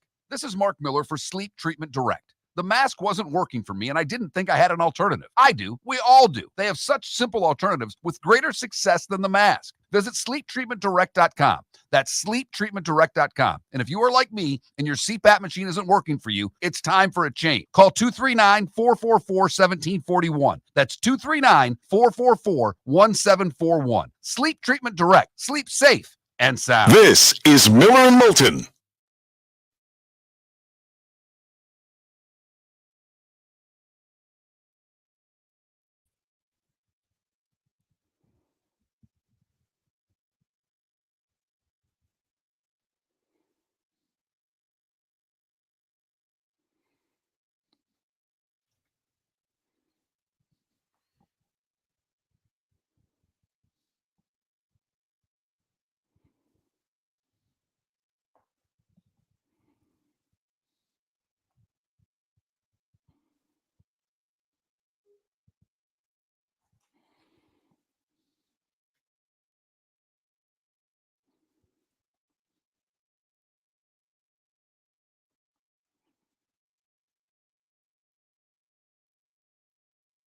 So I had to go to my dermatologist on Monday, and it's right by the early voting place.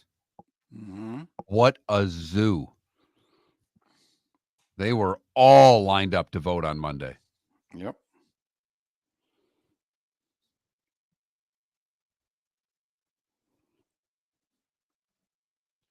Figure sometime next week I'll go. I've never voted early, David. My mother-in-law wanted to vote yesterday. It was her birthday yesterday. All right. She's voting for Kamala. She wanted to vote on her birthday for a woman president.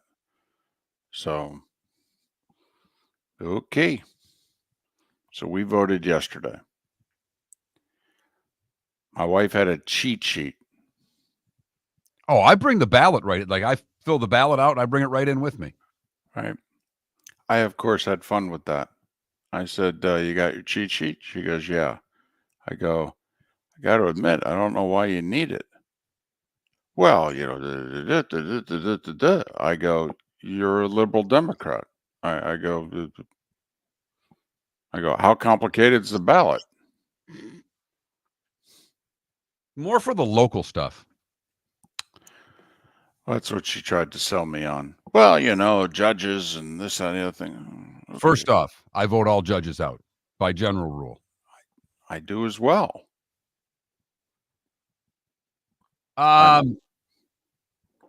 Tim Patrick's getting better. Catching some balls. Had a big catch last week. Rooting for him.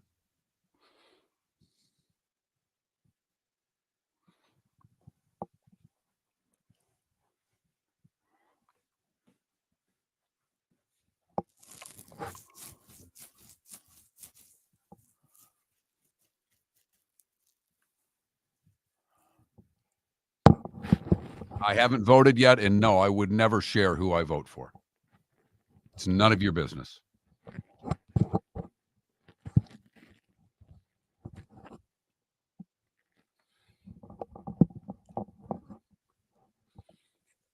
You know, I figured it out the other day. I'm almost 50-50 in all the presidents that I've voted for in terms of by party.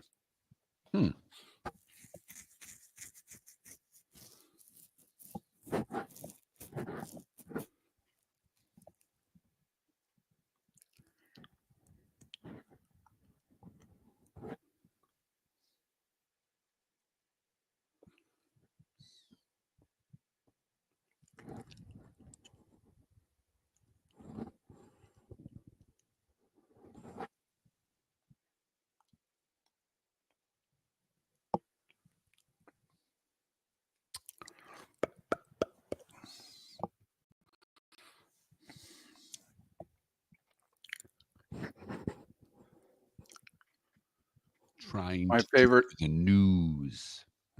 my favorite is when you get the vote for like mosquito control board and what have you. Well, I remember when my buddy ran for it and won it. Right. Right. Guy I from remember that Tobo. too. That was awesome. Yep. I didn't even know. I left him. Like, I called him. I'm like, is that you?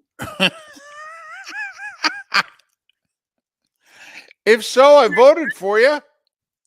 Let's kill some mosquitoes.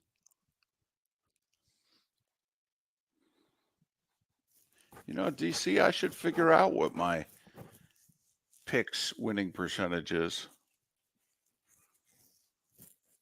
You're listening to Miller and Moulton. And now, here's Mark Miller and David Moulton. Seth Everett will join us at the top of the hour. Bud Elliott, 1 hour from now to talk all things college football. Chris Perkins to talk Dolphins. To begin the Diamond District bonus hour, all our guests join us on the American Paint Supplies Hotline, your one-stop shop for all your coating needs. D-Hop going from the Titans to the Chiefs for a conditional 4th-round pick. He's 32. He's a free agent at the end of this year. A fifth rounder that can apparently easily become a fourth rounder. That's the price tag to lure D-Hop out of Nashville and to Kansas City. So, David, I alluded at the break that you got to pay to volunteer. You volunteered probably more than me. You volunteered for a few things. When you were in your TV world, you had to do a lot of volunteer work, didn't you? Oh, yeah. Oh, come on. You got one with the community, Mark. Absolutely. We care. You know, that's what the TV stations try to give the impression of. We care. We're one of you. We're doing this struggle with you. You know, we, just by watching us, Mark, we are going to make your life better. Yes. So we've already reported on the show that the Ryder Cup is charging 3 times what they were in 2023 at Bethpage Black. Tickets are going for $750 per ticket, and the Ryder Cup is flat out doubled down as to their pricing. They're basically like, this is what it costs. It's a bucket list item. This is what we think people will pay, and they have all the backlash that they faced. They just puffed their chest out and said, don't know what to tell you. Tickets are $750. David, if you're volunteering to assist the PGA of America, it includes an event uniform. You get a drawstring bag, a Ryder Cup pin, and food during the shift, plus a tournament credential. Okay. You have to pay to be a volunteer. Excuse me? $350. What? What? Now, it says in this article, and I don't know, I probably should do a little more digging, but the report added that $350 a package is believed to be the heftiest price ever charged for a volunteer of any of golf's major events. Now, apparently you had to pay to volunteer before this. Now, maybe that's for the uniform and the badge and etc. But they're saying you have to pay $350 to volunteer to help out at the Ryder Cup. I'm not kidding, Mark. If I were Scotty Scheffler, Schauffele, you know, one of the guys who's definitely going to be on the team. I mean, I'm one of the 5 best U.S. players. I'm organizing a boycott. I really am. This is disgusting. And I understand it's not the players doing, but as a player, I don't want this to reflect badly on me either. Listen, I'm all for the PGA of America making some money on this. But here's the other thing. You ain't paying me. You're charging volunteers? Now, I will say, I got a text from a buddy of mine that runs a big-time Pro-Am for a Corn Ferry Tour event. Huge event. Okay. Their volunteers pay between $100 and $125 to help out at that event. So apparently this isn't unheard of in the business. And so is this for the uniform? Is this so that basically the Corn Ferry Tour doesn't lose money on supplying 4 days worth of 3 days worth of clothing? Is that it? I'm guessing uniforms and food, because they probably feed them while they're there. They're there long days. I do know when you and I years ago used to work, the shootout, the Grant Thornton shootout or whatever that's called. Right. When we used to work that, there was a volunteer tent right next to where we were, where the volunteers all got food. Right. So I'm guessing that's a combination of uniforms and food. I didn't realize volunteering cost money. Yeah, I got to be honest. They're giving you the labor for free. I mean, I think you can pay for the shirts and the food. Remember, we all know food costs are not dollar for dollar. They're like 30 cents on the dollar. But I am not feeling good about this if I'm one of the players on the U.S. Ryder Cup team. This just reeks of, corporate greed. well, to the nth. I mean, it takes a lot to offend us on the greed scale because there's a lot of it now. So, I mean, for there to be so much greed that we're actually offended by it, the greed's got to be staggering because we're getting kind of used to it. But I don't want to be associated with an event where it's $750 to be allowed on the grounds. You want to take your dad for a day at the Ryder Cup? It's $1,500. It's a bad spectator event. Great TV event. Yes. Like most things, it's a really good TV show. But it's a tough watch for those. David and I both know a lot of people that have been to Ryder Cups. It's very difficult to see a lot of golf. There's only 4 matches going on at one time until Sunday. So it's all confined within basically 1,000 yards of each other. They sell every damn ticket that they can. So they're selling 40,000 tickets. I mean, that's 10,000 people a hole. You tell me what you're going to see.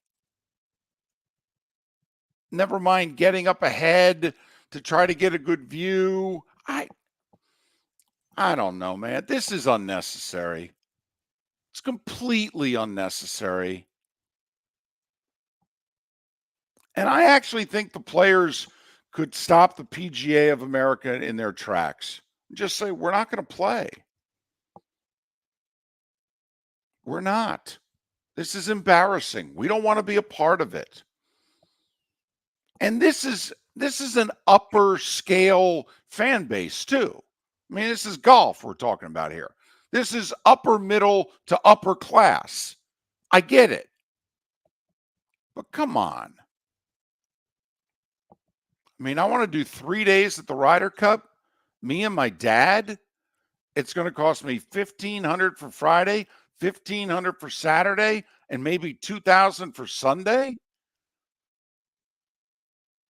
That's $5,000. Seriously?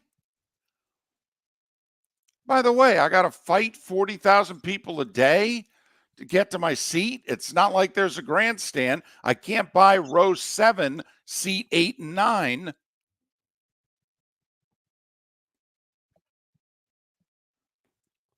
That just struck me as odd. And I guess it's commonplace in this business to charge volunteers to work golf tournaments.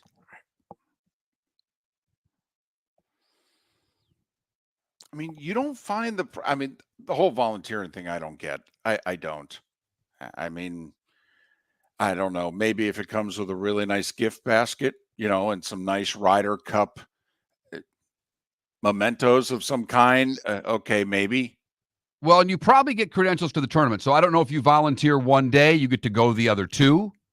Or are you volunteering all 3 days? I'm guessing you're volunteering 4 or 5 days. Also, practice rounds as well. Yeah. I mean, in theory, they can't do it without you. I don't know. This just seems disgusting to me. The Ryder Cup is charging Super Bowl-like prices. That's what they think they are. It's not the Super Bowl. It's not. It's not. Where would it rank on golf's bucket list items? I'm being serious here. The Masters is number 1. We get it. Would the Ryder Cup be in the top 3? Do you think it would be the 2 Opens and then the Ryder Cup? At best, the Ryder Cup would be 4th. I don't see how the Ryder Cup could outrank a weekend at either of the Opens or the Masters. That's the other thing in which this is a really bad look for the PGA of America. I mean, in this country, the number one golf event is seen as the Masters. Now, it's not easy to get your hands on passes to the Masters, but when you do, they're very affordable. The concessions are the cheapest in sport. Parking is free. And it's just a bad look. Not only that, you're the PGA of America. Your whole thing is what? Bringing golf to the Growing masses. Growing the game, David. I'm serious, man. If I'm Scheffler, I'm Schauffele, we're going to have issues. We're not playing. And I'm getting word that most tournaments, volunteers have to pay for their uniforms. Okay. So they volunteer, they got to pay for a shirt that they get to keep and they get to wear for a couple of days. But $350 to volunteer for a shirt must be a hell of a shirt. I mean, I know we don't do this anymore, but what if Scheffler and Schauffele and them said to the PGA of America, after the team was selected, by the way, hey, just so you know, we're not playing. This is gross. We don't want any part of this. And I'm not kidding. We're not playing. Okay. No. Take a zero off those prices. Instead of $750 a ticket, how about $75? I mean, we did the math. It's $100 million just at the gate. We haven't sold anything yet. And they don't offer the same prices for merchandise at these that they do at Augusta. No. Gouge factor is ginormous at Ryder Cups for merchandise and food and beverage and everything else. I would not want to be a part of it if I was one of the elite golfers. This is gross. Oh, by the way, and you're not going to pay me? I'm not worthy of any money. You'll throw me a little money for my charity? Oh, that's mighty nice of you.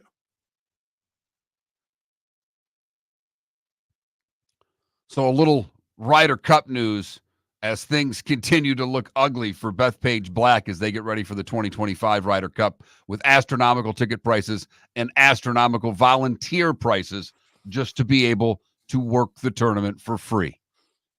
Well, not really free because you have to pay to work. Kind of like Miller and Moulton. No gouging going on here. None whatsoever. Not even a t-shirt to be had. Man, love to be able to gouge somebody for some merchandise.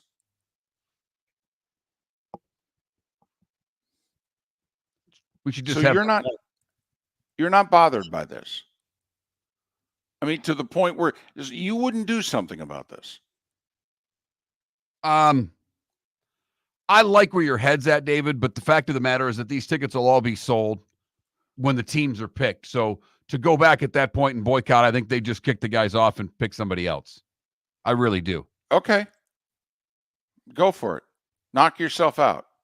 Seriously. Yeah. Pick 12 guys that aren't Scheffler and Schauffele and, And why do these guys care what they charge? All they've tried to do is get as much money, squeeze as much money out of every tournament as humanly possible. That's all they've done. So I don't see players taking a stand. I know where your head's at, David, and I think it's great. I don't see any players ever taking a stand like that. All they're in this for is the money. They've proven that over the last couple of years, whether they've gone to live to play, whether they've stayed on the PGA Tour. The most important thing is how much do the elite players get paid, and let's make sure it's more, and more.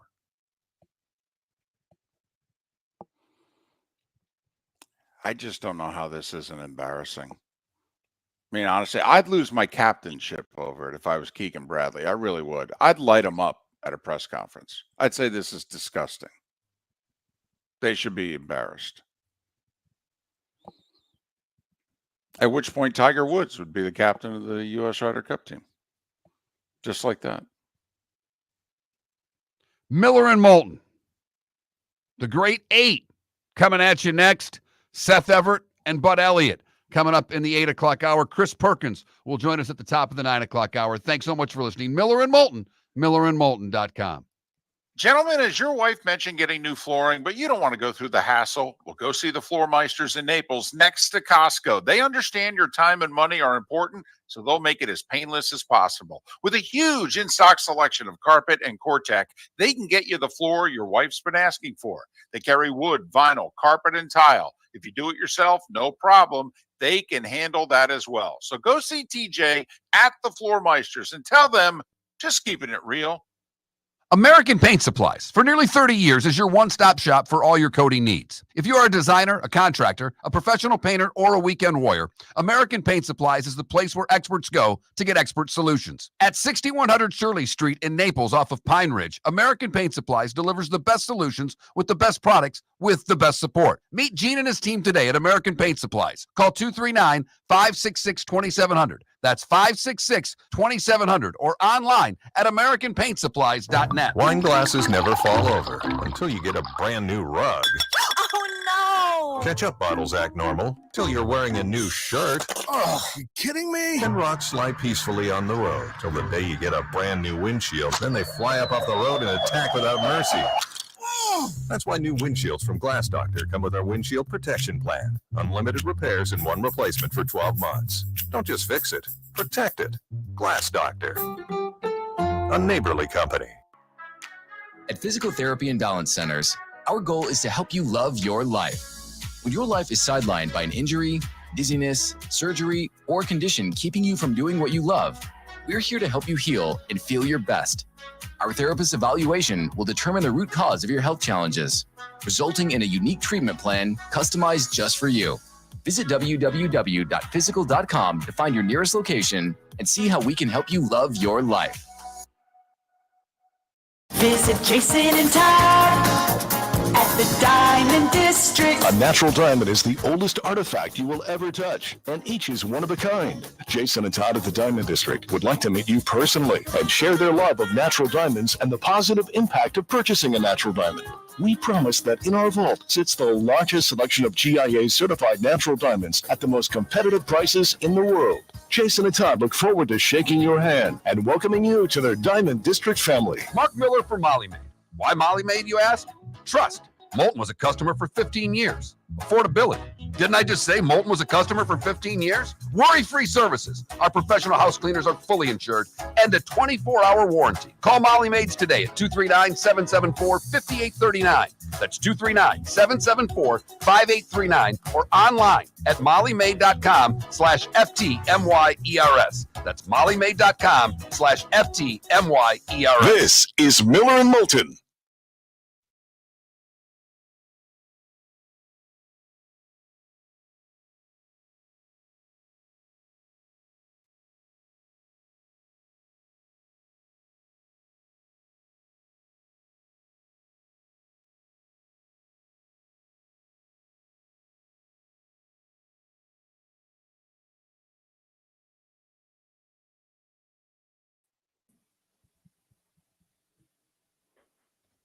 Hi, Seth. Hi, How are you? I'm good. Getting ready to take a drive. Got Syracuse. Big game this weekend, right? Big game. Arsenal and Liverpool Saturday? Oh, massive, yes. Oh, come on. I'm sorry. Saturday. I screwed up by saying game. Big match. No, that's fine. I didn't know what you were referring to. I was like, wait, what? Because Devils play the Red Wings tomorrow. Devils gave up a lot of goals last night, Seth. Yes, but you're bearing the lead. The Devils play the Red Wings tomorrow, so that's what I thought was your big game. Yeah, the Red Wings aren't very good. Yeah, Arsenal Liverpool is massive Saturday. Should be fun.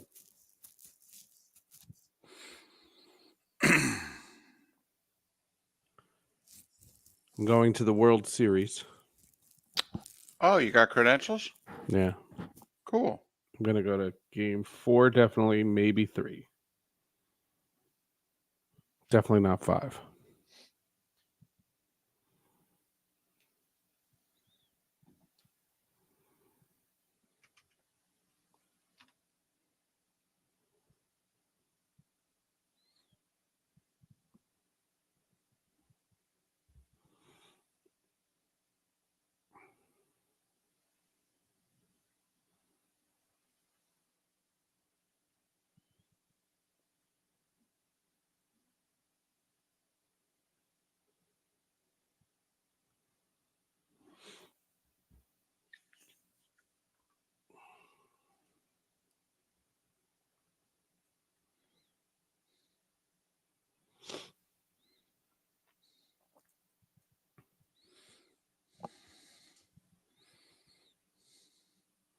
There's a Syracuse football game Thursday. Syracuse plays Pitt, I believe. It's unbeaten Pitt, isn't it? I believe. But it's a Thursday night and it's on the road. And if it was home, I would have stayed. I would have stayed the extra day. Well, think about it. Pitt's unbeaten, and you guys should be. I know, right? I just hope they shore up defensively. They give up too many opportunities. We talking about the Devils or the Qs? Both. But you know. Both. Yeah, that was rough. Last couple of games have been rough.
You're listening to Miller and Moulton, coming at you from the Floor Meister Studios. Floor Meisters, keeping it real.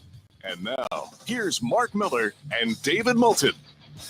Halfway home on this hump day, Seth Everett, kind enough to join us. He does so on the American Paint Supplies Hotline, your one-stop shop for all your coating needs. Follow Seth on X at Seth_Everett. Seth_Everett. Sports with Friends, Hall of Justice, two terrific, very different, and successful podcasts. But completed. I got them done. Well, see, that weighs on your mind. That doesn't weigh on our listeners' mind, even if they take in your podcast. They assume that they will get done, see? Yeah. Yeah, last night the Tampa Bay Lightning made it easier to finish Hall of Justice. You mean that 5-goal second period? Maybe you could take the all right. period I can off? put the podcast together. Yeah, right. Let's put the podcast together. Yep. Yeah. Who takes Devils' losses the hardest, you or one of your daughters? Oh, my daughters. They walk out. They leave. They just go, I'm not watching this anymore. And then when New Jersey scored 2, this is really riveting to your audience. When New Jersey scored 2 to start the third period, I sent a text message upstairs. I said, and no. They're not allowed back in. No. Back in. She came back in. No. But then they gave up 3 more, and it was ridiculous. No. Sorry. You walk out. That's it. You've given up on them for the night. You're not allowed to come back. Don't care if you have the jerseys and you know what the players look like and you identify them when you're out at the market and you go, hey, look, that's so-and-so. Don't care. You abandon your team. You abandon the team. You have to lay down the law there, Mr. Everett. All right. I'll run a tighter ship. I understand. So you have a World Series fever? Actually, yes. Yes. Yeah. This Would is the love a dream. game I mean, tonight. this is what they wish for every year. This Yep. is the 2 best players in the 2 biggest markets. This is Jeff Passan had a great line. He just said on social media, he said, this is the bar now, that this will be what they measure every World Series against. This is the high. This is as high as it can get. I think you're right. And are you at all excited about it, Seth? Because you've kind of left baseball. Not kind of. You left baseball. Baseball was a part of your life for a long, long time. You've left it. You left it at the altar. You divorced it. Whatever you want to say. Are you at all excited about this series? I mean, excited. Yeah, I'm excited. I'm interested. You know, the last time the Yankees were in the World Series was 2009. I covered that series. I remember that very, very closely. That was when the last nice thing I ever said to Alex Rodriguez.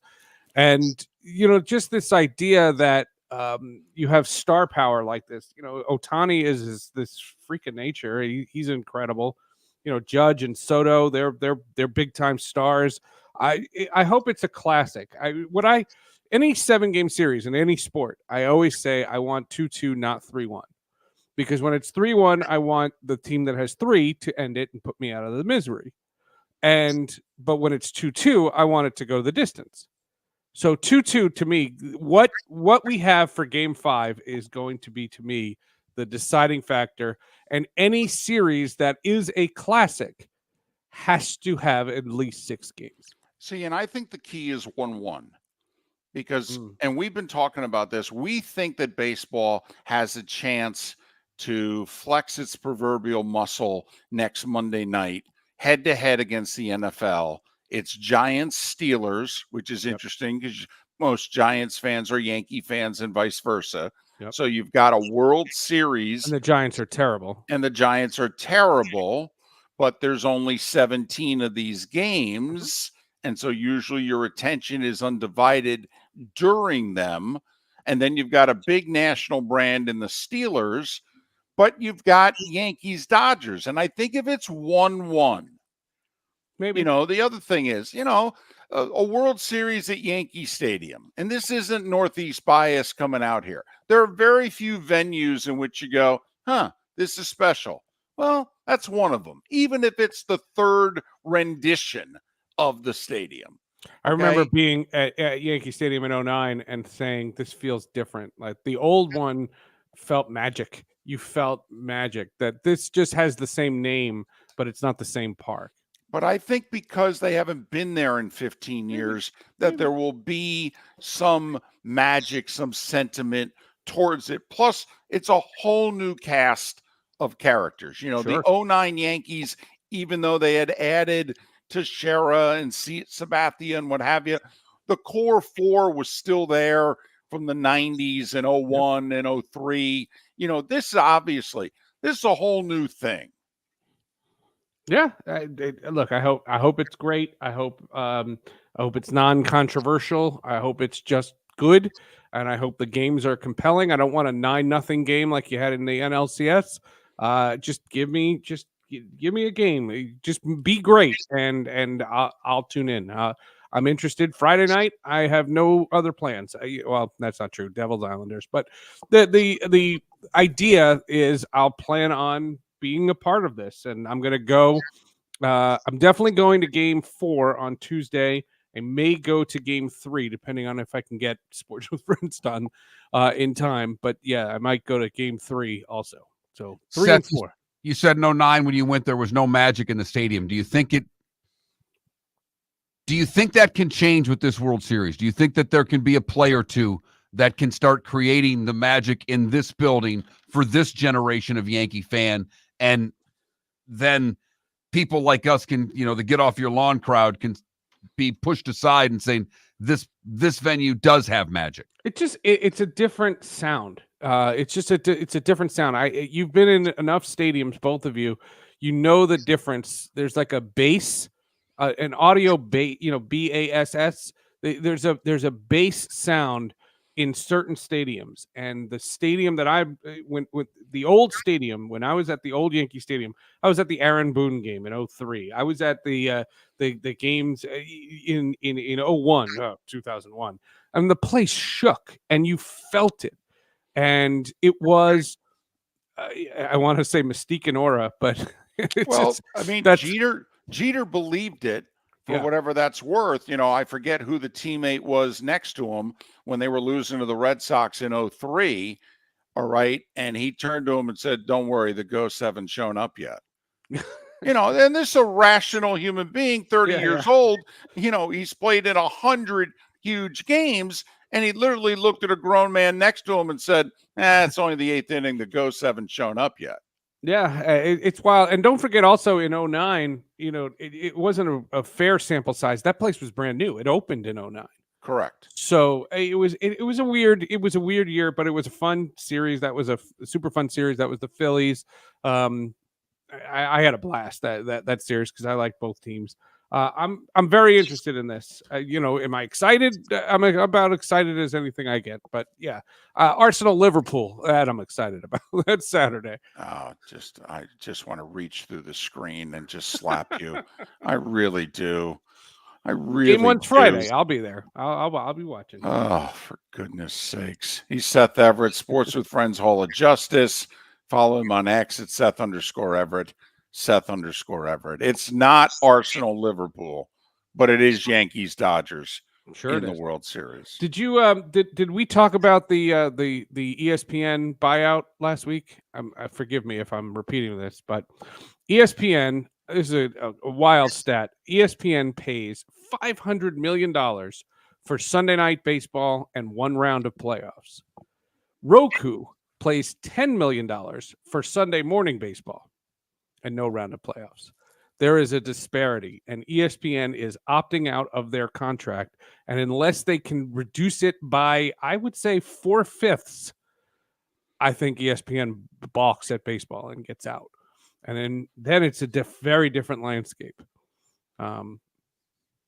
Who's there to pick it up, Seth? Is there someone you're seeing? Is this a streaming avenue? Is this the CW? I mean, who's out there that's going to grab baseball? It's a streamer, but the idea is it's going to be a combo deal. The only way it stays with ESPN is if they offer up their RSN package, the thing that they're trying to create, where they have 15 to 18 teams, where they have the local rights and it's on an app. ESPN wants to put that on ESPN Plus, and if they put that on ESPN Plus, there'll still be a connection, and I think that would justify some of the money to get there. But when they found out, I talked when I was at the game in the ALCS against Cleveland. I was talking to a couple of reporters, and they said that when Manfred saw, or when ESPN saw that Manfred had negotiated a $10 million deal with Roku and a similar number with Peacock last year, they lost their blank. And they are spitting mad, and they want a massive discount. And what I have always said to you guys is that adds to decreases in revenues. That's going to lead to lower salaries, and that's going to lead to some teams not being able to compete. And I think that you can have the greatest rating in the world for Yankees Dodgers. There is still a mountain in front of baseball. Okay, but does baseball need the 4-letter network? That's basically what this comes down to. Well, but I mean, your gut feeling.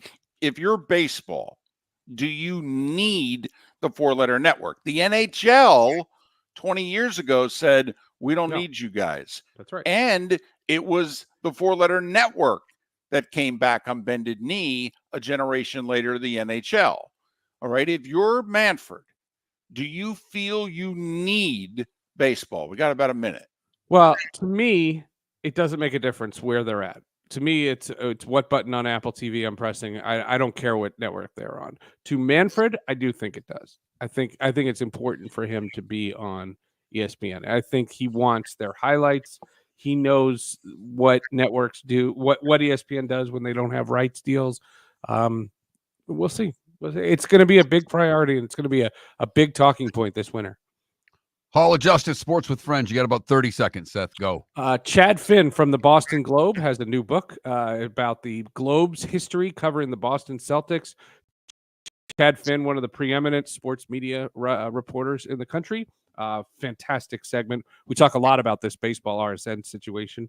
Hall of Justice is animation royalty. Yuri Lowenthal and Tara Platt, their husband and wife. They have done so many voiceovers, and they're getting into the comic book game. They wrote a comic book, and they came on the podcast to talk about it. He's Seth Everett. He's about ready to get in the car, go to Syracuse, teach his class. Seth, you know it. Safe travels. Thanks for joining us. Sports with Friends, Hall of Justice, 2 terrific podcasts. That are done. Right. By Seth Everett. Follow him on X at Seth_Everett. He's done also. Visit Jason and Todd at the Diamond District. Jason and Todd at the Diamond District believe in celebrating love with craftsmanship that stands the test of time. That's why they're excited to bring you America's top bridal designer, Takori. From October 25th through the 27th, discover the entire Takori collection, where handcrafted artistry meets bespoke designs. Each piece is thoughtfully created with meaningful details, representing the moments that mean the most. At the Diamond District, you'll explore timeless designs that capture the essence of elegance. Each Takori ring is as unique as your love story. Pair your Takori ring with one of our stunning GIA certified diamonds and take advantage of 2 years interest-free financing. Join the Diamond District Friday, October 25th through the 27th for this exclusive event. Takori, where every detail is crafted to be unforgettable. Jason and Todd look forward to shaking your hand and welcoming you to their Diamond District family. Visit Jason and Todd at the Diamond District. American Paint Supplies, for nearly 30 years, is your one-stop shop for all your coating needs. If you are a designer, a contractor, a professional painter, or a weekend warrior, American Paint Supplies is the place where experts go to get expert solutions. At 6100 Shirley Street in Naples off of Pine Ridge, American Paint Supplies delivers the best solutions with the best products with the best support. Meet Gene and his team today at American Paint Supplies. Call 239-566-2700. That's 566-2700 or online at AmericanPaintSupplies.net. Gentlemen, as your wife mentioned getting new flooring, but you don't want to go through the hassle, well, go see the Floor Meisters in Naples next to Costco. They understand your time and money are important, so they'll make it as painless as possible. With a huge in-stock selection of carpet and Cortec, they can get you the floor your wife's been asking for. They carry wood, vinyl, carpet, and tile. If you do it yourself, no problem. They can handle that as well. So go see TJ at the Floor Meisters and tell them, just keeping it real. This is Miller and Moulton.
Who the hell's going to take Chris Bryant?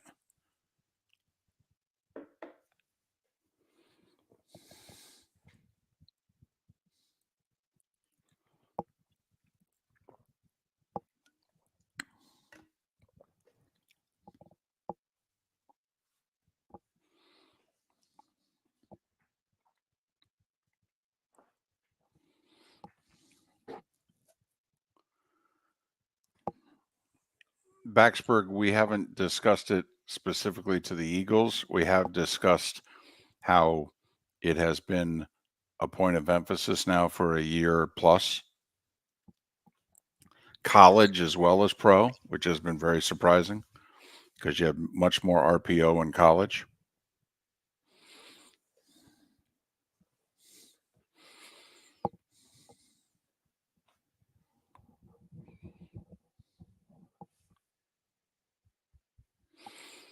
Oh, man.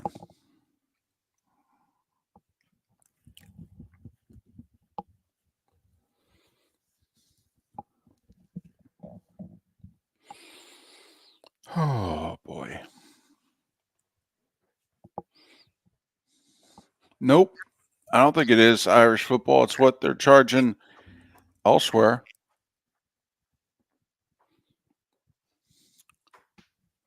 It's less than $1 a game. I don't see how it's too much.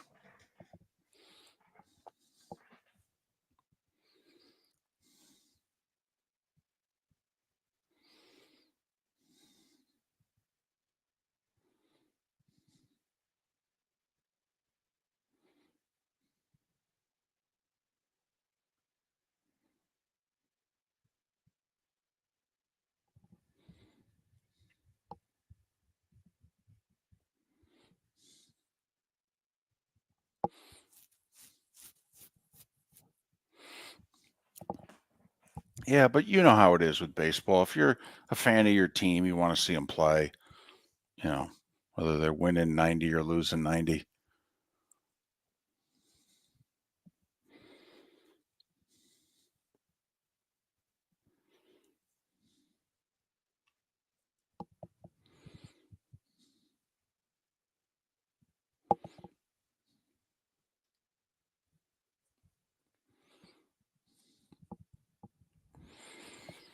Oh, sorry for all the sounds, folks, but it's just not comfortable.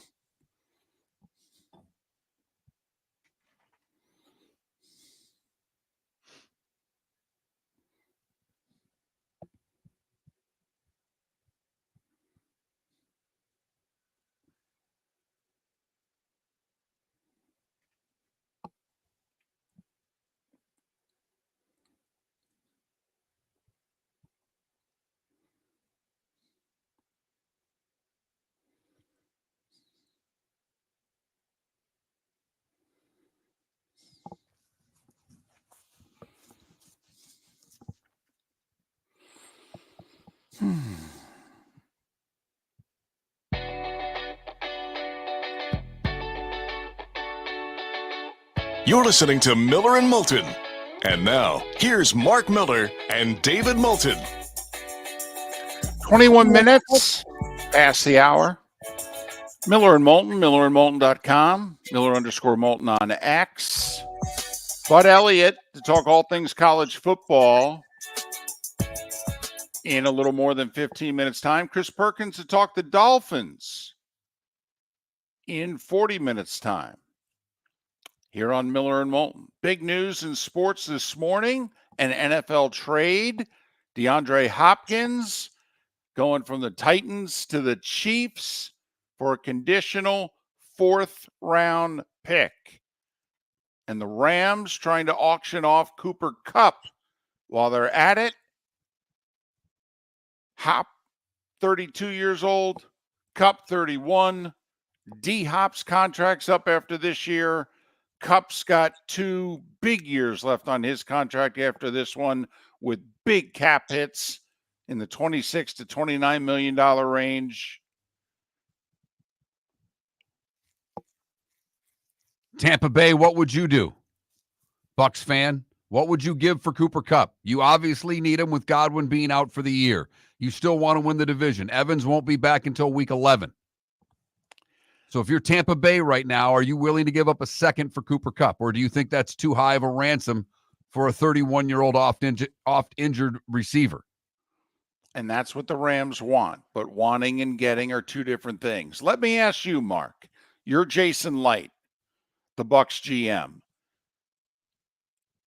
And I'm the Titans. And I call you back this morning and I go, hey, D-Hop's yours. You got to give me a 4th. Because I'm getting a 4th from Kansas City. And no offense, your 4th's going to be better than theirs. So you can have them, but you got to give me a 4th. And in next year's draft, you already don't have a 6th. So you give up another pick, obviously. You've got 5 picks in next year's draft. All right. For what it's worth, Mark, I don't believe Jason Light's ever gone into a draft with less than 7 picks. So, that's his own little thing. He likes to at least have an 8th pick or what have you. But you're Jason Light. The Titans call you 7 o'clock this morning and say, hey, he's yours for a 4th.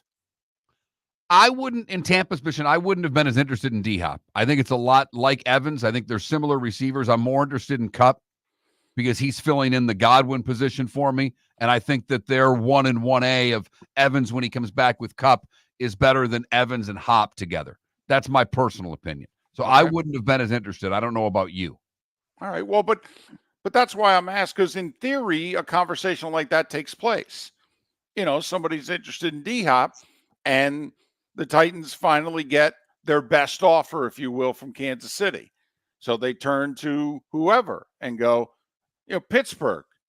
They turn to the Steelers and say, hey, if you want them, it's going to cost you a 4th because I'm getting a 4th from Kansas City. I'm probably calling the Jets this morning and seeing if they can get Mike Williams pried from them for a 7th. That's probably how I'm starting my day if I'm Jason Light, David. Now, what if it's a 7th that can become a 6th? Well, I don't have one. You just I understand, but say the 6th becomes in the 2026 draft, or it ends up being 2 7ths since you don't have one. I end up getting a 7th from you in 25. I also get it from you in 26. I could live with that. I'm not worried about 7th round picks. All right. Fair enough.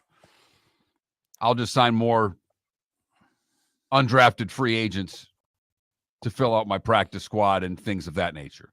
I'm just curious what a Steelers fan is thinking today. It's kind of like, man, seriously? We can't even win the sweepstakes for D-Hop? I mean, we're getting outbid by the Chiefs. I mean, once again, they've gotten outbid by everybody. They wanted Ayuk. Ayuk ends up staying. They were in on Adams. Adams goes to the Jets. I don't know if they were in on D-Hop, but he's in Kansas City. I mean, once again, and we've pointed this out, there is no team that has spent more money on its defense than the Steelers. Conversely, there is no team that has spent less money on its offense than the Steelers. You get what you pay for often in this world, right? If you're the Steelers, don't you have to start paying for some offense, whether it be in draft picks or salary?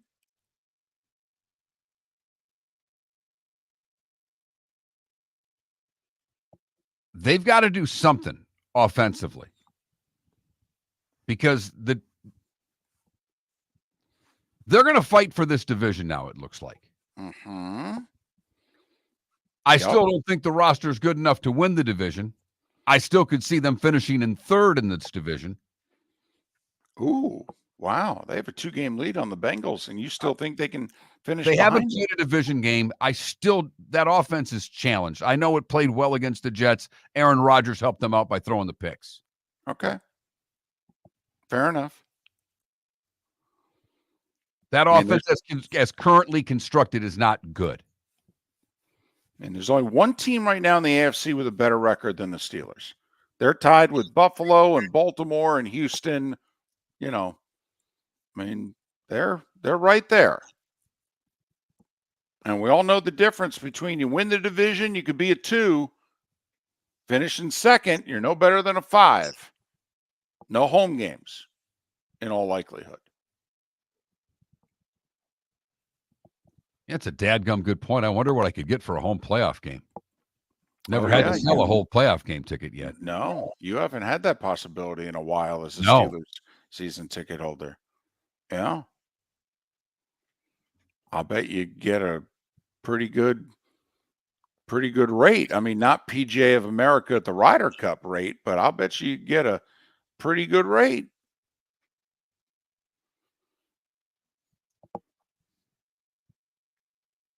Text line open at 21,000. Bucks fan texting in said trade the 3rd round pick with a conditional 2nd for Cup via games played. That's where I am with Cup.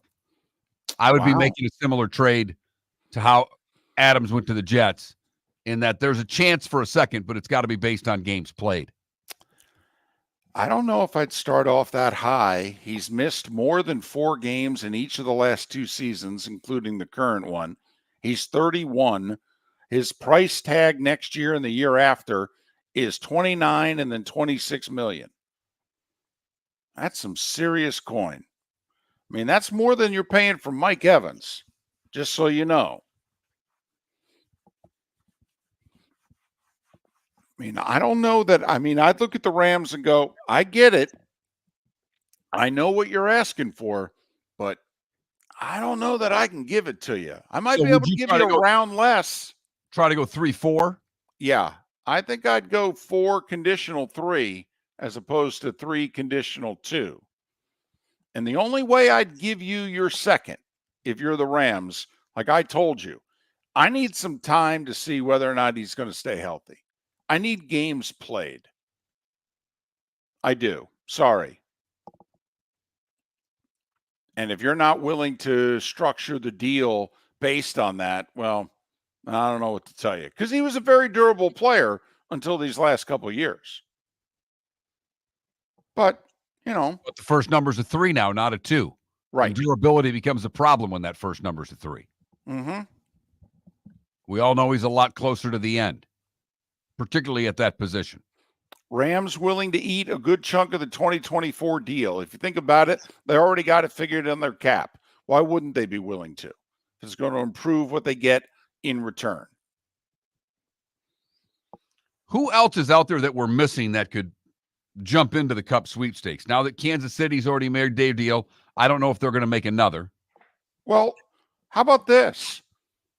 I mean, how about the Niners? I just don't see the Rams trading him inside the division. Probably not, but I mean, come on now. The Niners are all in with a small window. Ayuk's done for the year. Right now, their healthiest wide receiver got shot 7 weeks ago. And I'm not making light of it. Kittle's banged up again. No sign of McCaffrey anytime soon. And McCaffrey's backup is banged up. It's Super Bowl or bust.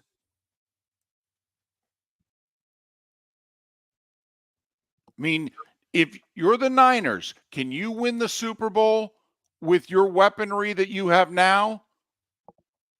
Remember, McCaffrey, Debo, Kittle, the backup running back, their status is all going to be up in the air after the trade deadline comes and goes. If you're the Niners, you got to make a gut call now. Miller and Moulton. MillerandMoulton.com. We started our show 18 years ago and have been fired 3 times, but Miller and Moulton have never lived on the edge like we are now. We have our best morning ratings ever and are steadily adding affiliates. Yet, we only have a few sponsors, and if that doesn't change, we cannot continue. But if you want to advertise on Miller and Moulton, reach out to one of us directly by texting sponsor to 21,000 or by contacting me on X at @MarkMiller or David at @TheDavidMoulton. You can save Miller and Moulton and make your business some serious money by texting 21,000 now. The world-famous cigar bar started as a neighborhood place in downtown Fort Myers, and now it's a brand, a destination, with 4 locations. The original place, Henry Street, Fort Myers, Gulf Coast Town Center, on Southeast 47th Terrace off the Cape Coral Parkway, and the Lounge on West 1st Street in Fort Myers. A place to go, whether you just need a relaxing drink and a smoke after a tough day at work, or a place to go celebrate. From relaxation to celebration, the world-famous cigar bar. Gentlemen, as your wife mentioned getting new flooring, but you don't want to go through the hassle, well, go see the Floor Meisters in Naples next to Costco. They understand your time and money are important, so they'll make it as painless as possible. With a huge in-stock selection of carpet and Cortec, they can get you the floor your wife's been asking for. They carry wood, vinyl, carpet, and tile. If you do it yourself, no problem. They can handle that as well. So go see TJ at the Floor Meisters and tell them, just keeping it real.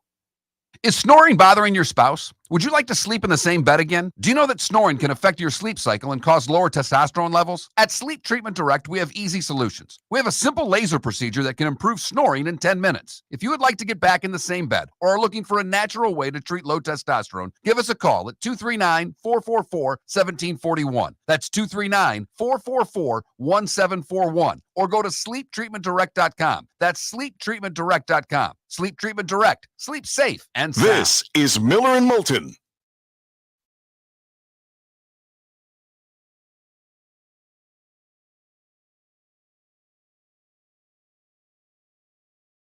Whoops.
Oh, man.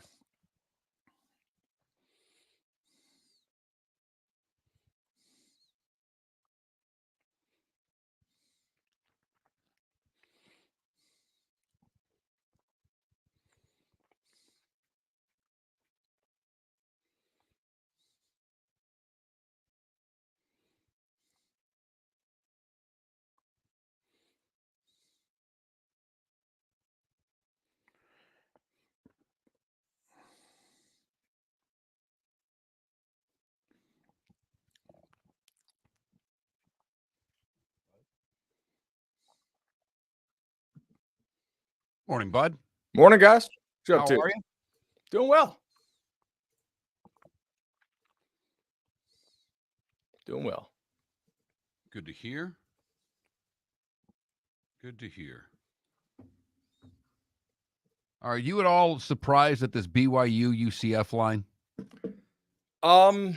Not totally. I mean, I think if you look at it, it's a like BYU is like a good team, an improving team, but also a team that is like they have been really lucky, and I just don't know like how long that lasts. So, UCF I think is improved with the quarterback. You know.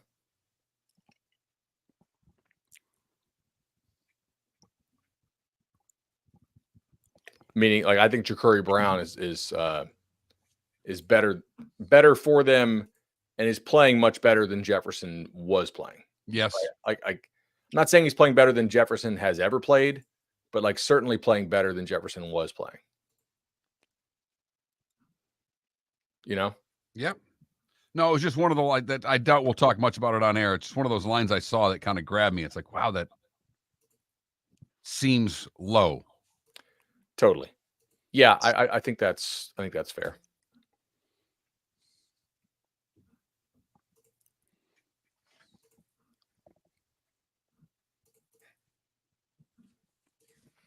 Well, I did not see Indiana blowing out Nebraska. I thought there was going to be a football game there. That was I did not either. That totally agree with you on that. But you get that early red zone turnover. It's amazing what happens.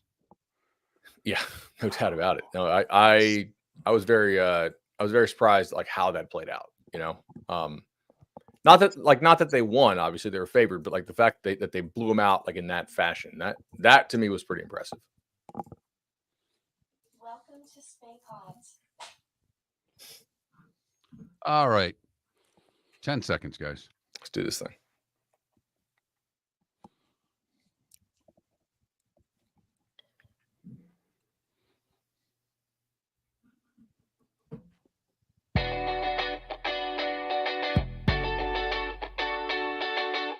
You're listening to Miller and Moulton.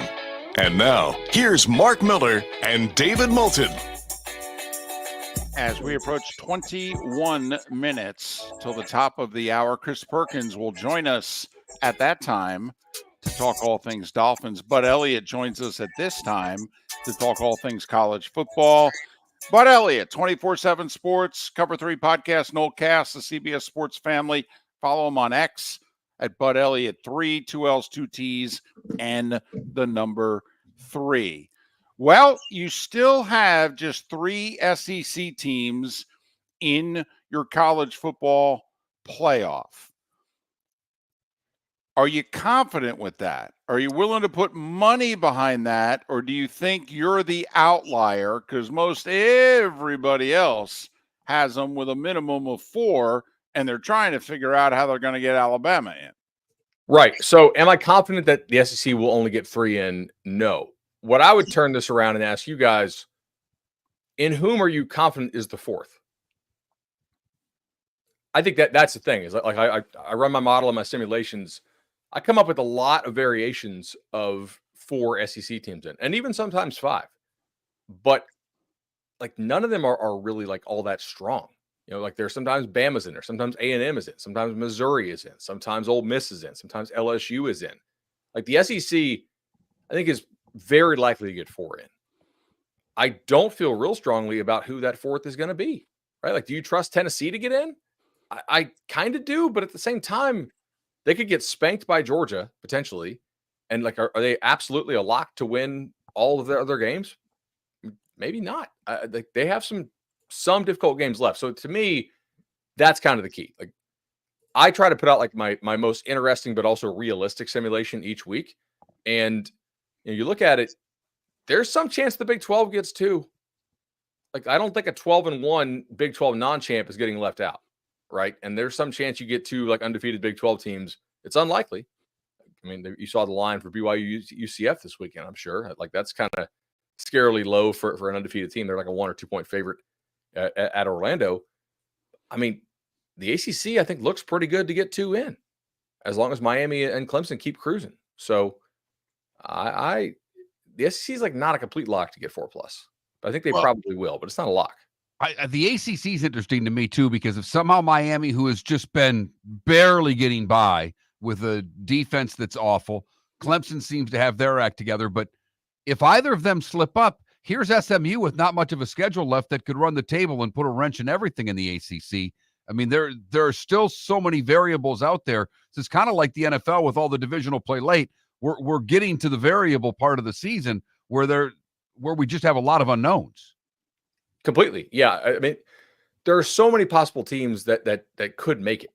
And I'm fascinated by this. Like I think about how many teams, like where's the cutoff you think on this? Like teams that are legitimately still in the race. I mean, can we fully rule out Army? Can we really like rule out Colorado or Pitt or like Illinois? Like if they pull off a crazy upset, I think it's legitimate. Like 30+ teams are live to make the playoff.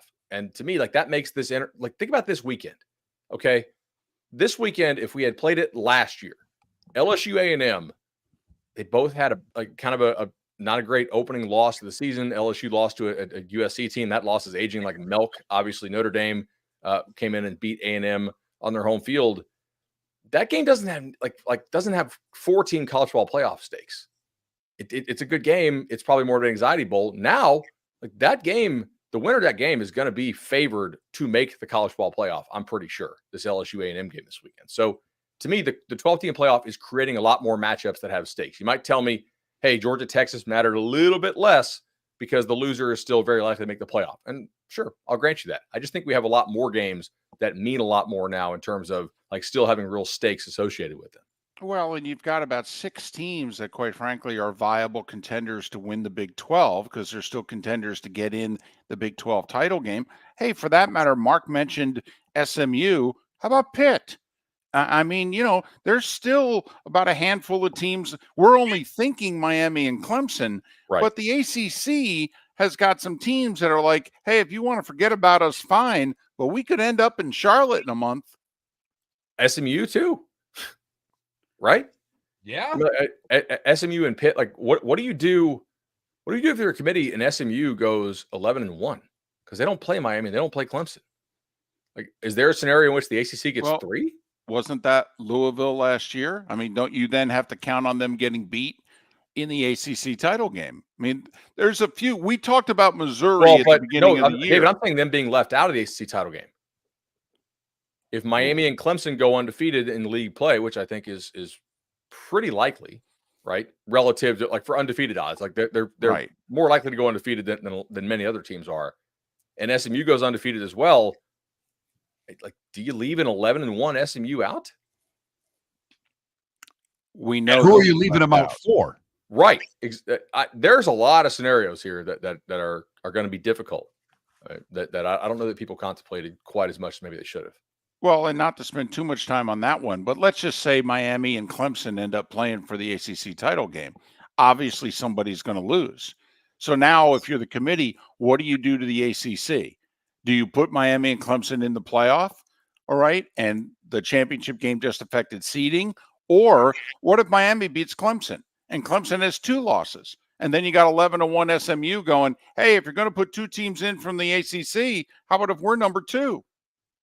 I tend to think that the ACC or that the committee will rig it and that they will not drop teams that made the conference championship game behind teams that did not, barring really, really weird circumstances. Like I kind of modeled this out in the preseason there was a scenario in which like maybe Missouri, because their schedule was so light within the SEC, like maybe they made the SEC title game and they got blown out. And so like they're sitting there at 11-2, but the two are like blowout losses. And then maybe some other team that had, 2 losses, but it lost the tiebreak to get in somehow. Like maybe they go above them.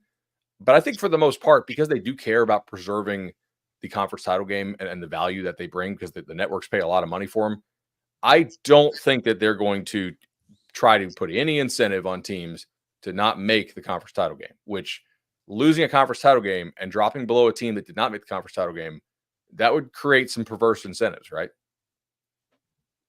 No doubt. You mentioned already A&M and LSU, how big this game is. Is the winner going to play for the SEC championship? I don't know. I've thought about this a lot. I mean, they're kind of driver's seat for it because like the way it plays out, LSU still gets Alabama at home. I mean, you look at the current odds to make the SEC championship game. Texas, Georgia are both like kind of even money there. LSU and A&M are kind of right there, and then Tennessee plus 450. Everybody else is like, greater than 10-1. If A&M wins, well, I guess then you still have the Texas game at home, right? Yeah, it's their Super Bowl, by the way. If it's LSU, like I do think LSU is favored in all remaining games, if that happens, right? Yes. I think so. Wouldn't it be something if Texas versus A&M was for a spot, not just in the SEC title game, but maybe even for a spot in the playoff? I mean, my goodness. Could be. Yes. Hey, what did Georgia show the rest of college football last week? Because they handled Texas. They did. I think a couple things. One, when healthy, Georgia has some real different type of players on the D-line than everybody else has. And they have not been healthy for most of the year. Like we saw, maybe 2 quarters of Michael Williams before he got hurt against Clemson all the way back on that Labor Day weekend game. He was a real difference maker. I mean, Texas right tackle had some problems with Jalen Walker, and Jalen Walker's a good player, and he's going to go probably first, second round, depending on how he tests and whatnot. But the Banks kid at left tackle for Texas is legitimately a really good player, and Williams gave him fits. So I think it showed that when healthy, Georgia has some guys that will probably give everybody else in the country some real trouble.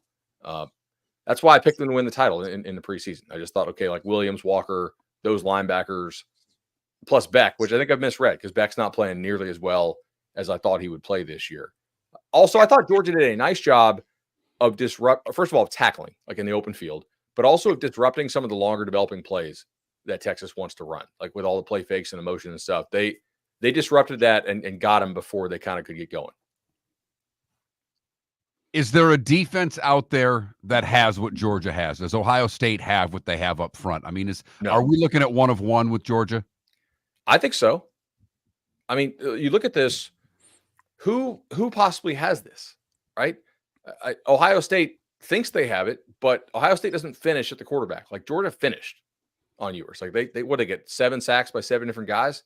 Ohio State, they got pressure on Dylan Gabriel, but they didn't finish on Dylan Gabriel.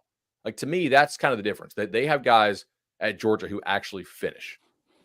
Not to spend a ton of time on this, but how does Michigan have such a bad quarterback room? Like, is this they counted on a kid who decommitted at the last second? Did Harbaugh sandbag his alma mater here? I mean, seriously, how in the world can Michigan not have a quarterback? Because they don't have a quarterback. So they missed on some evaluations. They've had some injuries, and I think that they were put in a really difficult situation, transfer portal wise, by when Harbaugh left. It's also not a super attractive destination to come play quarterback because that receiver room is not really very good. Like Loveland's a good tight end, but you can't sit here and tell me that the Michigan receivers are upper half. Well, and now it's working both ways. Right. Bud. Okay. So Who now wants to come there because receivers don't want to come there because you don't have a quarterback, and quarterbacks don't want to go there because you don't have any receivers. Correct. Yeah. So what do you do? Yeah. It's I guess they're in it for the Bryce Underwood sweepstakes, though. The kid committed to LSU. He's from Belleville, Michigan. Probably the closest thing we've seen to Cam Newton since Cam Newton. So if they land him, things are looking up in a big time way. I don't know if they will, but that'll be interesting. Navy against Notre Dame or Illinois against Oregon? Who do you give the better shot to? Probably Navy, simply because I don't know that I really trust Notre Dame's offense. Like Notre Dame's offense could just throw up a stinker potentially in a low possession game. I think low possession game is the better recipe for an upset. And I just, there's some really remote chance that they could pull that off. You know, it's unlikely, but I think it's possible. Can Indiana overcome the injury to their quarterback? As long as he's back in a week, then yes. If not, then no. How good are they? Not back until November, so yeah. How good are they, Indiana? I mean, I know they could post 10-2, 11-1, but you know, how good are they? They are like, if you took like an all-star Sun Belt team and you dropped it in the Power 5, right? Plus a really, really, really good MAC quarterback. I think they're legitimately top 10, top 15 team. You know, I don't think they're like a top 5 type team, despite the record. But as long as they stay healthy, which again with the Rourke thing, that's a big deal. They're really well coached. They have great buy-in. They have some guys who will go pro. Like they have some pro guys. I think they're better than that Cincinnati team that made the 4-teamer. Honestly, like that Cincinnati team, if you look at their record, they basically they had a close game with East Carolina at home. Like they had some real scares against some teams that just weren't that great, and they managed to skate by. And like they had a nice win over the Irish, obviously, but that wasn't a great Irish team. I think they're better than like that team for perspective, if that makes sense. That's fair. All right. Who do you have coming out of the Big 12 in your playoff, bud? I have Iowa State. Now I understand like Kansas State's really good too, and you know Colorado's playing very well right now, and Cincinnati's still in it, and BYU's still in it. Iowa State, to me, like I think they have the best weapons, and I think they have, with the exception of Shador, probably the best quarterback in that league. But that league's got enough QBs who are at least decent; they can come up and bite somebody. 20 seconds. You got a special one for us this week? Ooh, okay. I actually do think that Cincinnati could give Colorado a game. I've talked to guys who have played against Cincinnati, and they're like, that quarterback Sorsby is very good. They think Cincinnati's got one. So who knows? Maybe they catch Colorado sleeping. Seems unlikely, but it's possible. He's Bud Elliott, 24/7 Sports, the CBS Sports Family, Cover 3 podcast, No Cast. Follow him on X, Bud Elliott, 2 L's, 2 T's, and the number 3. Bud, looking good, sounding good. We'll talk next week. See you guys. American Paint Supplies, for nearly 30 years, is your one-stop shop for all your coating needs. If you are a designer, a contractor, a professional painter, or a weekend warrior, American Paint Supplies is the place where experts go to get expert solutions. At 6100 Shirley Street in Naples off of Pine Ridge, American Paint Supplies delivers the best solutions with the best products with the best support. Meet Gene and his team today at American Paint Supplies. Call 239-566-2700. That's 566-2700 or online at AmericanPaintSupplies.net. At Physical Therapy and Balance Centers, our goal is to help you love your life. When your life is sidelined by an injury, dizziness, surgery, or condition keeping you from doing what you love, we're here to help you heal and feel your best. Our therapist evaluation will determine the root cause of your health challenges, resulting in a unique treatment plan customized just for you. Visit www.physical.com to find your nearest location and see how we can help you love your life. Wine glasses never fall over until you get a brand new rug. Oh, no! Ketchup bottles act normal till you're wearing a new shirt. Oh, you kidding me? And rocks slide peacefully on the road till the day you get a brand new windshield. Then they fly up off the road and attack without mercy. That's why new windshields from Glass Doctor come with our windshield protection plan. Unlimited repairs and one replacement for 12 months. Don't just fix it, protect it. Glass Doctor, a neighborly company. The Cape Coral Police Department is growing. They are currently looking for police officers and are offering a $10,000 signing bonus to newly hired officers. If you desire a career in law enforcement, or if you are already in law enforcement and thinking about making a move to a better agency, think Cape Coral Police Department. If you're looking for a police department that is committed to excellence, that invests in the highest level of training, state-of-the-art equipment, and some of the highest compensation in all of Southwest Florida, then the Cape Coral Police Department is for you. Visit capecops.com. That's capecops.com. Mark Miller for Molly Maid. Why Molly Maid, you ask? Trust. Moulton was a customer for 15 years. Affordability. Didn't I just say Moulton was a customer for 15 years? Worry-free services. Our professional house cleaners are fully insured and a 24-hour warranty. Call Molly Maids today at 239-774-5839. That's 239-774-5839 or online at mollymaid.com/FTMYERS. That's mollymaid.com/FTMYERS. The world famous cigar bar started as a neighborhood place in downtown Fort Myers, and now it's a brand, a destination with 4 locations. The original place, Henry Street, Fort Myers, Gulf Coast Town Center, on Southeast 47th Terrace off the Cape Coral Parkway, and the Lounge on West 1st Street in Fort Myers. A place to go, whether you just need a relaxing drink and a smoke after a tough day at work, or a place to go celebrate. From relaxation to celebration, the world famous cigar bar. This is Miller and Moulton.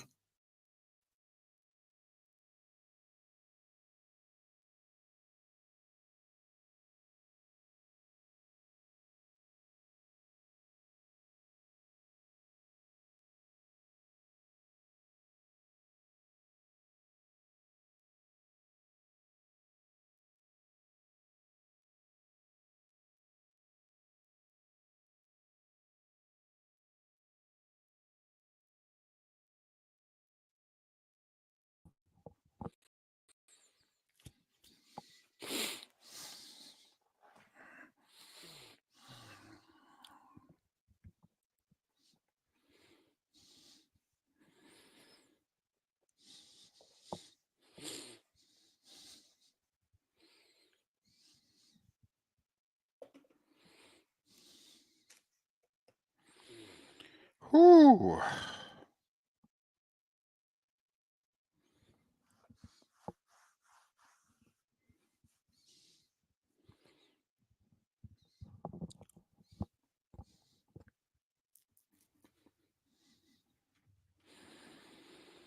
Damn,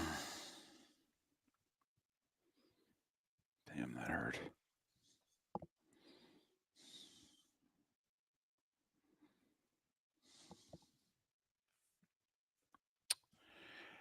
I think you are losing your marbles, Backsburg. I mean, Rutgers the last 2 weeks has been awful. On the road, short week. And USC has got to be spitting mad and just ready to spank somebody.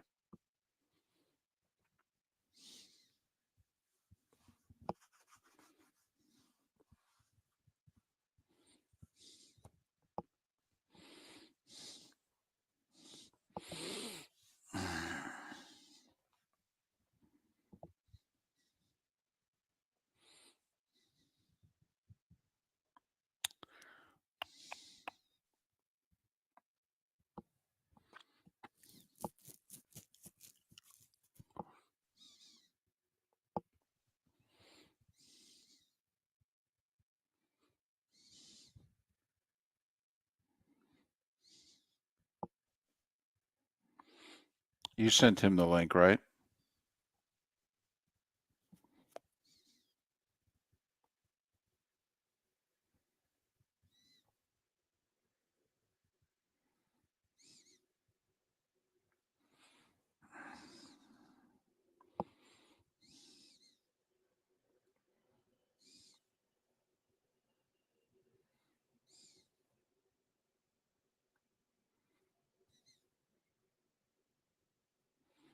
Uh-oh. That's dangerous, fam.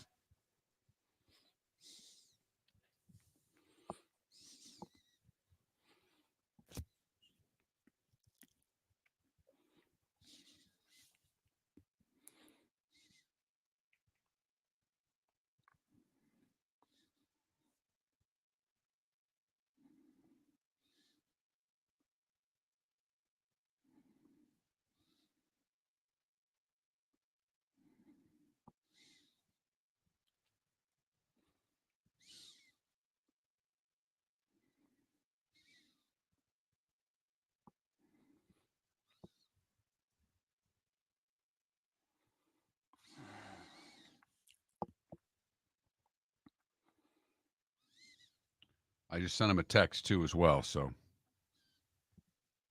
we shall see. Still no phones though, right?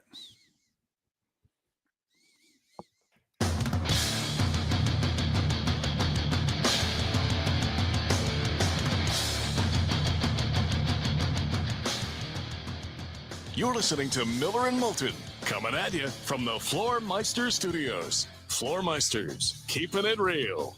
And now, here's Mark Miller and David Moulton. It's a hump day edition of Miller and Moulton. It's the Diamond District bonus hour. Thanks so much for being with us in the 239 and the 904. We really appreciate it. Tomorrow on the show, Dr. Roto taking all of your fantasy calls. JP Shadrick talking everything Jags. Roy Cummings talking everything Bucks. He's the outstanding Dolphins columnist for the Sun Sentinel, sun-sentinel.com. He's Chris Perkins. He's kind enough to join us every week at this time. You can follow him on X at Chris Perk, P-E-R-K. Chris, it's David and Mark. Good morning. How are you?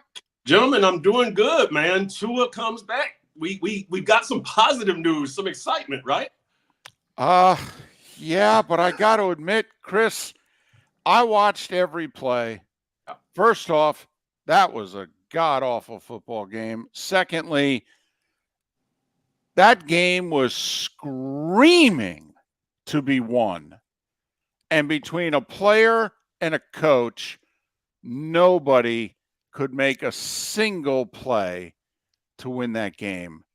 How is that possible?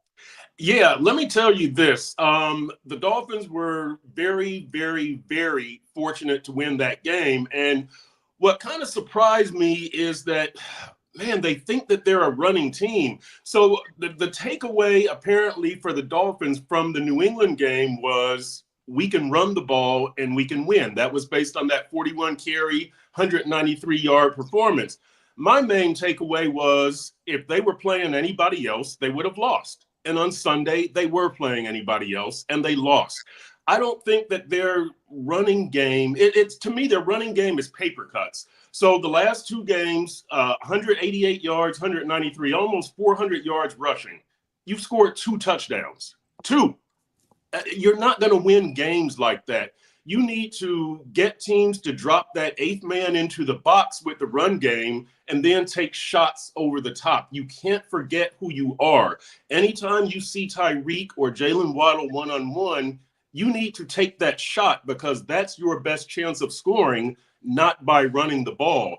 And having said that, I think it does require a healthy mix of run and pass. And I think we will see that with Tua's return. But I think we will also see definitely more shots over the top and more passes to Waddle and Hill. But be warned, in Tua's last 8 games, the Dolphins are 3-5. He has 8 touchdowns, 8 interceptions, and they're averaging 18.4 points per game. So he's not going to be a magic fix. Well, I'm stunned that Tyreek's been able to get through this stretch, not getting the ball, and still being a good teammate. I mean, earlier in this year when he did what he did before the game, you used the term knucklehead. And he hasn't been a knucklehead, at least coming off the game. I've been surprised because after that game, if I'm Tyreek, I'm running to a microphone going, give me the damn ball. I will say this, to Tyreek's credit, he did not speak after the game, and he was heard telling one of the Dolphins media relations staffers, y'all don't want me to talk right now. So credit Tyreek for having the good sense not to go off publicly. Yeah. And I did ask Mike McDaniel Monday whether he spoke to Tyreek, and he said, I sit 20 yards from Tyreek on the plane, which if you think about it, that's not really that close, 20 yards on an airplane. But anyway, he said that basically he said that Tyreek is a competitor, blah, blah, blah. He did not answer the question directly whether he talked to him, but I'm thinking Tyreek has chilled out and Tua's return will help. But you're right. I don't understand how you just can't get the ball to Tyreek or Waddle, back shoulder throw or just anything. I don't understand that. Yeah.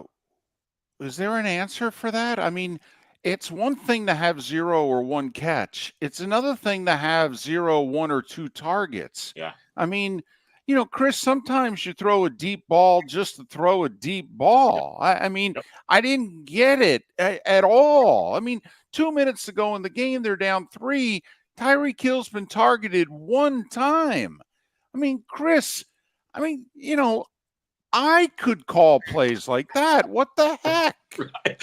You know what? And I've been saying that, and you just look at NFL games and college games all around the nation. There's receivers running free, like guys who are much worse than Waddle and Tyreek.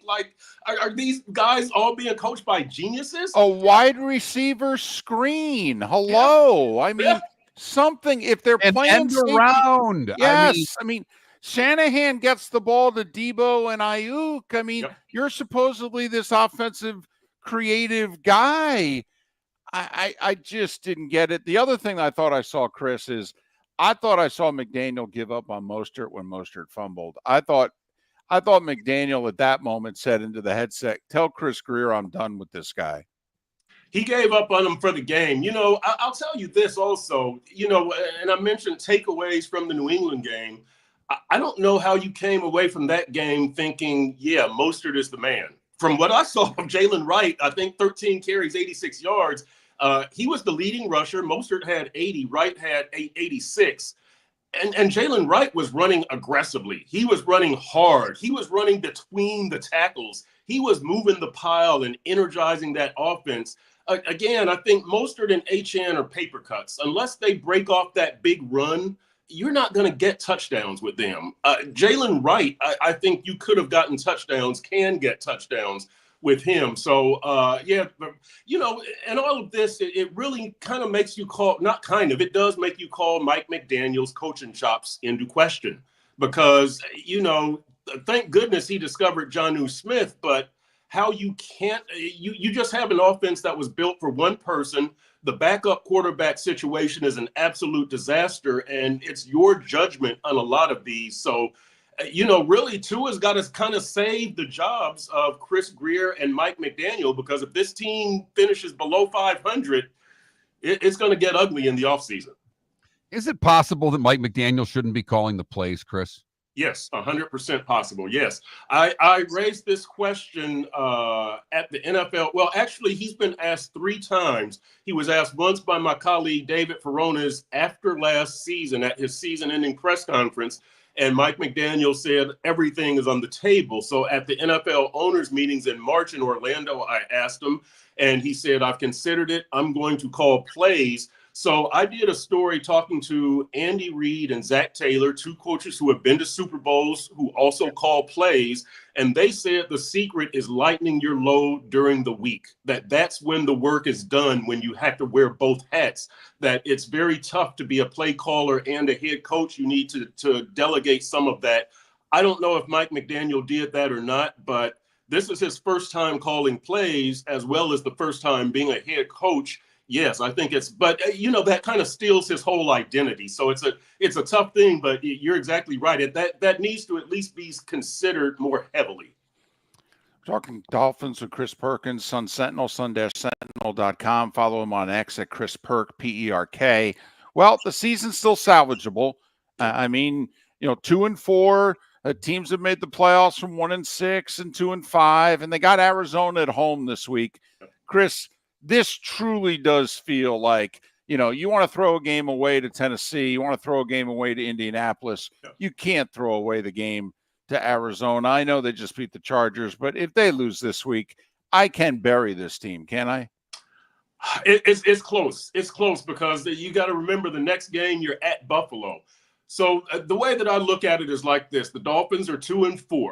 You go 8-3 the rest of the way. Then obviously you're 10-7. You're going to be in the playoffs. You go 7-4. Now you're 9-8. It's iffy. You're probably in the way it looks now, but it's very iffy. I think there are 3 certain losses on the schedule: at Buffalo, at Green Bay, at Houston. Those are quality teams. You're on the road on all of them. You win the rest, that gets you to 8-3, but the Jets twice, Cleveland is a late season road game. San Francisco is here. So this is kind of how I look at it. And yes, to answer your question, yeah, you can't afford to lose this game. Your margin for error is already thin. This should be a gimme. Well, there's no doubt. And to your point, Chris, you've been talking about it every time you come on weekly. Miami doesn't beat good teams. So when you start looking at that schedule, you got to pick who's the good team they're going to beat. Where's the victory they're going to get? And you mentioned the Jets twice. It's tough sledding for this team, but they're going to have to finally figure out a way to beat a good football team if they're going to be a playoff team. Correct. 100% correct, because you're going to have to beat San Francisco. But yeah, I just laid it out for you right there. You're going to have to beat, and really, the rough thing is, if you really kind of look at things, that home playoff game, that's almost out the window. Right now you're just hanging on, just barely hoping to get a wild card spot. So it's going to be a very, very tough situation. I do think that it's doable because, again, their formula has been beating non-playoff teams. And so I think they have 7 kind of non-playoff teams remaining, if I'm not mistaken. So, you can do it. But again, your margin for error is so slim. You just, the Indy loss and the Tennessee loss, they're going to kick you in the stomach. All right. Tua, it's not official, right? But it's expected to become official in the next 24 or so hours. He'll be cleared. He's going to practice. He's going to play. Yeah. These are all kind of formalities. He said that he was symptom-free starting the day after. Very, very defiant in that press conference, testy, salty, agitated, irritated, whatever you want to say. He didn't think that he should have been on IR. He said that he's been symptom-free since the day after, says he pretty much remembers everything about the incident in the locker room with his family.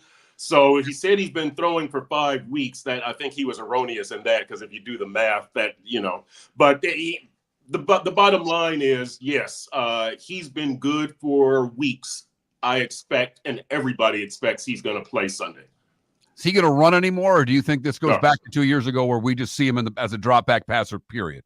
Well, here's the interesting thing. Now, he said he's got to make adjustments to be there for the team. Mike McDaniel said he's got to play smart. I don't think it's going to be much of a problem on Sunday. That's going to be in the forefront of his mind. But as we get into December, and as you get into those must-win games, right, against the Jets, at Cleveland in the cold, it's 4th and 2 or something like that, and you drop back to pass and nobody's open.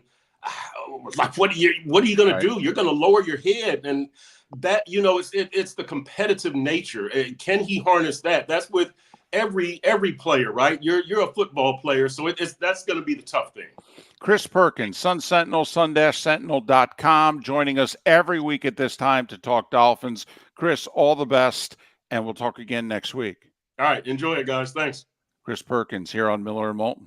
The world-famous cigar bar started as a neighborhood place in downtown Fort Myers, and now it's a brand, a destination, with 4 locations. The original place, Henry Street, Fort Myers, Gulf Coast Town Center, on Southeast 47th Terrace off the Cape Coral Parkway, and the Lounge on West 1st Street in Fort Myers. A place to go, whether you just need a relaxing drink and a smoke after a tough day at work, or a place to go celebrate. From relaxation to celebration, the world-famous cigar bar. American Paint Supplies, for nearly 30 years, is your one-stop shop for all your coating needs. If you are a designer, a contractor, a professional painter, or a weekend warrior, American Paint Supplies is the place where experts go to get expert solutions. At 6100 Shirley Street in Naples off of Pine Ridge, American Paint Supplies delivers the best solutions with the best products with the best support. Meet Gene and his team today at American Paint Supplies. Call 239-566-2700. That's 566-2700, or online at AmericanPaintSupplies.net. Gentlemen, as your wife mentioned getting new flooring, but you don't want to go through the hassle, well, go see the Floor Meisters in Naples next to Costco. They understand your time and money are important,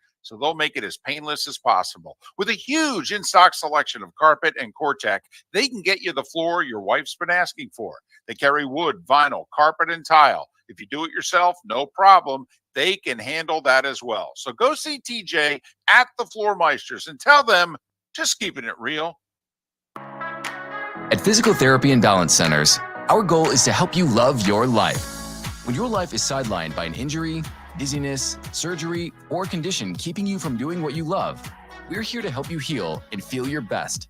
Our therapist evaluation will determine the root cause of your health challenges, resulting in a unique treatment plan customized just for you.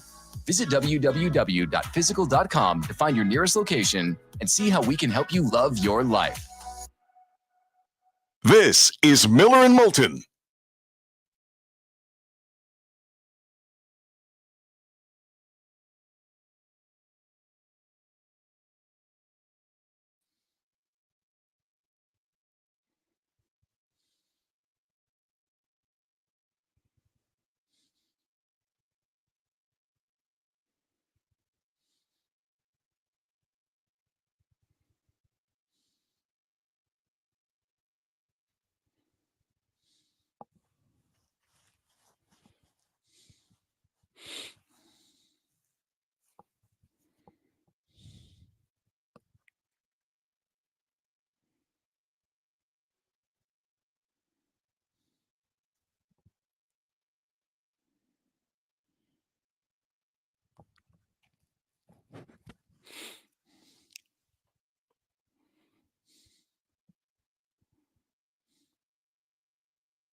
Good.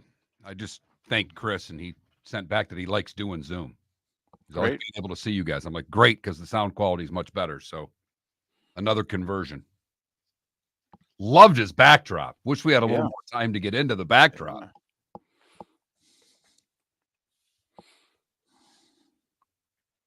Irish football, I wouldn't worry about one of 82 regular season games, honestly.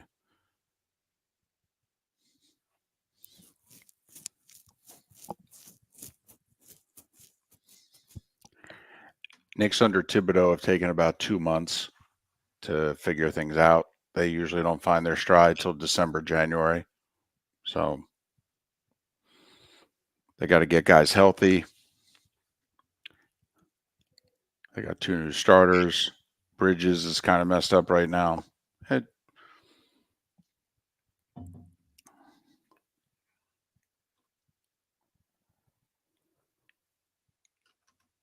I'm glad they got spanked, to be honest.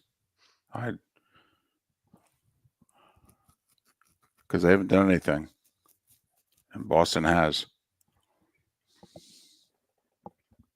Yeah. Made me much more attentive to the Red Wing game last night when it was a blowout early.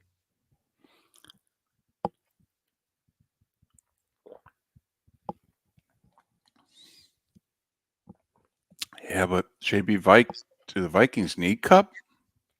I mean, for goodness sakes, you got Jefferson, you got Addison. I mean, do you need Cup? You need a $27 million number 2 or number 3 receiver?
I don't know how they're going to make the Big 12 title game.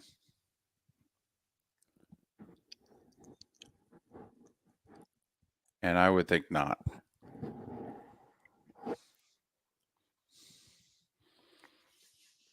The only thing is that in theory, there's only going to be one Big 12 team in a playoff, and they'll get a bye.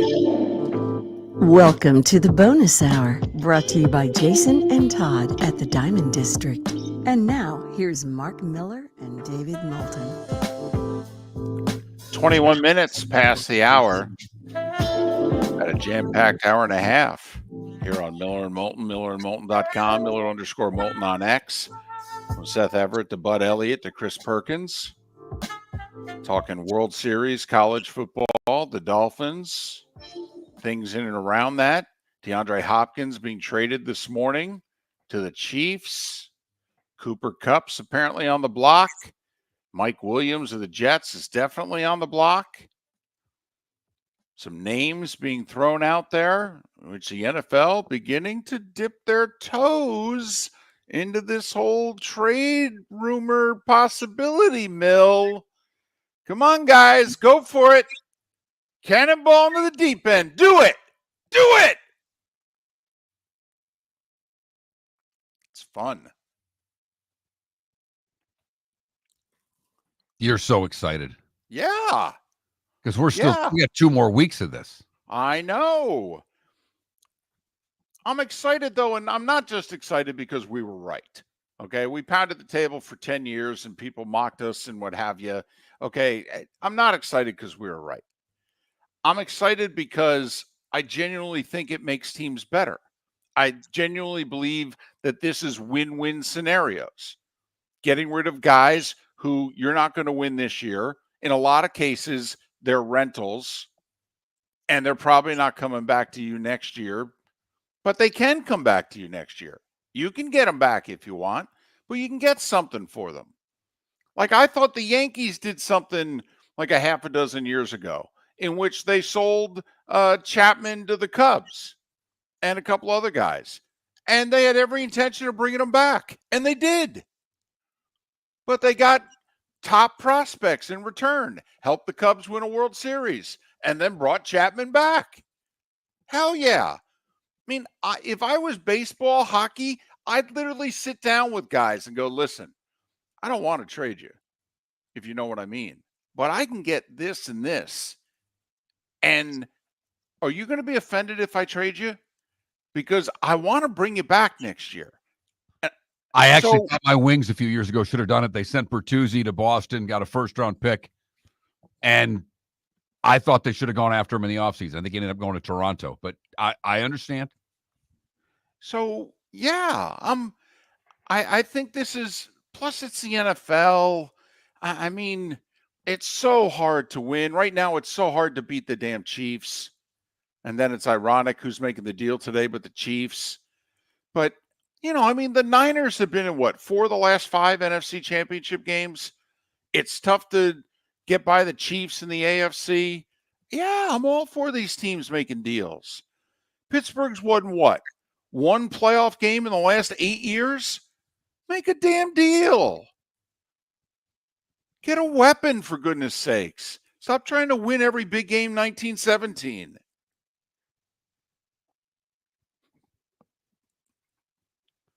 Who are the teams out there we're not talking about that you think should be making a deal right now? Teams, particularly in the NFC. You know, we talked a little bit about Detroit earlier and whether they should go after a cup because they've got Williams there, who's a bit of a knucklehead. I think it would be great for this year, beyond this year. I don't know how smart it is for them. Do the Eagles is there a move the Eagles need to make? Well, I think the Eagles need help in the secondary. You know, I think the Cowboys could use Raheem Mostert. You know, if the Dolphins are ready to turn this running game over to the kids, I mean, they could use a running back. I think Mostert would be the best running back on the Cowboys today. I mean, I think there are a lot of teams that can make deals. I really do. But, you know, that I probably dive too much into the deep end, thinking that one player can make that big of a difference. But I do think that, Come on, Mark. We hear from these GMs all the time, just trying to be better today than yesterday, just trying to get a little bit better. I mean, no offense. Do you want me to call your drafting record up? I mean, I'll pull it up right here if you want me to embarrass you. Do you know how many picks you've missed on? And you could trade a fourth, fifth round pick and bring in a dude, a guy who can play in this league. Well, that's the thing, David, to me, that has become I guess surprising, but just how little compensation it's taking to get quality players and why more teams aren't ready to make that move when you're talking about fourth and fifth. I mean, D-Hop went for a fifth that's a conditional fourth? Right. For a quality wide receiver rental? Right. And I mean, think of the position that they're in. They lost Hollywood Brown, and then they lost Scantling. I mean, they're down 3 wide receivers in 2 months. And instead of just saying, oh, well, tough break, they're like, hell no, man. Trying to win Super Bowls. Now you got D-Hop and you got this kid Worthy with all the speed. And I got 3 tight ends. Who seemingly are all pretty good. Right.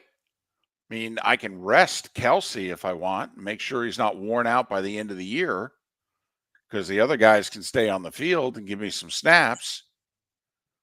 And we saw at the end of the year last year, Kelsey gets a bye week, last game of the season. And then Travis Kelsey rested healthy in the playoffs. For a month, Travis Kelsey still has it. For 5, I don't know if he's a Hall of Fame tight end for 5 months. But for 1 month, when it's money time, oh, yeah, he can deliver. 21,000, what do you want your team to do as we're watching the trades happen around the NFL? Pittsburgh fan, Bucks fan, do you want Cooper Kupp? What would you give up for him? Now he has missed a bunch of time. He's only played 1 healthy season in his last 5. He's missed 22 games in 5 years. And that's with one of those years he started all 17 games. So he gets banged up, takes a lot of punishment. And he's expensive, and he's 31. So I could see where maybe you don't want to give up a lot for him. But then again, if your window's this year and next, you're really not going to pay what? 4th rounder too much? 3rd rounder too much? I mean, I'll call your 3rd and 4th round picks up right now and tell me, yeah, you get a year and a half of Cooper Kupp as opposed to potentially 4, 5, 7, however many years with these guys. Right. I'll also call up all the guys you drafted who didn't play in the league.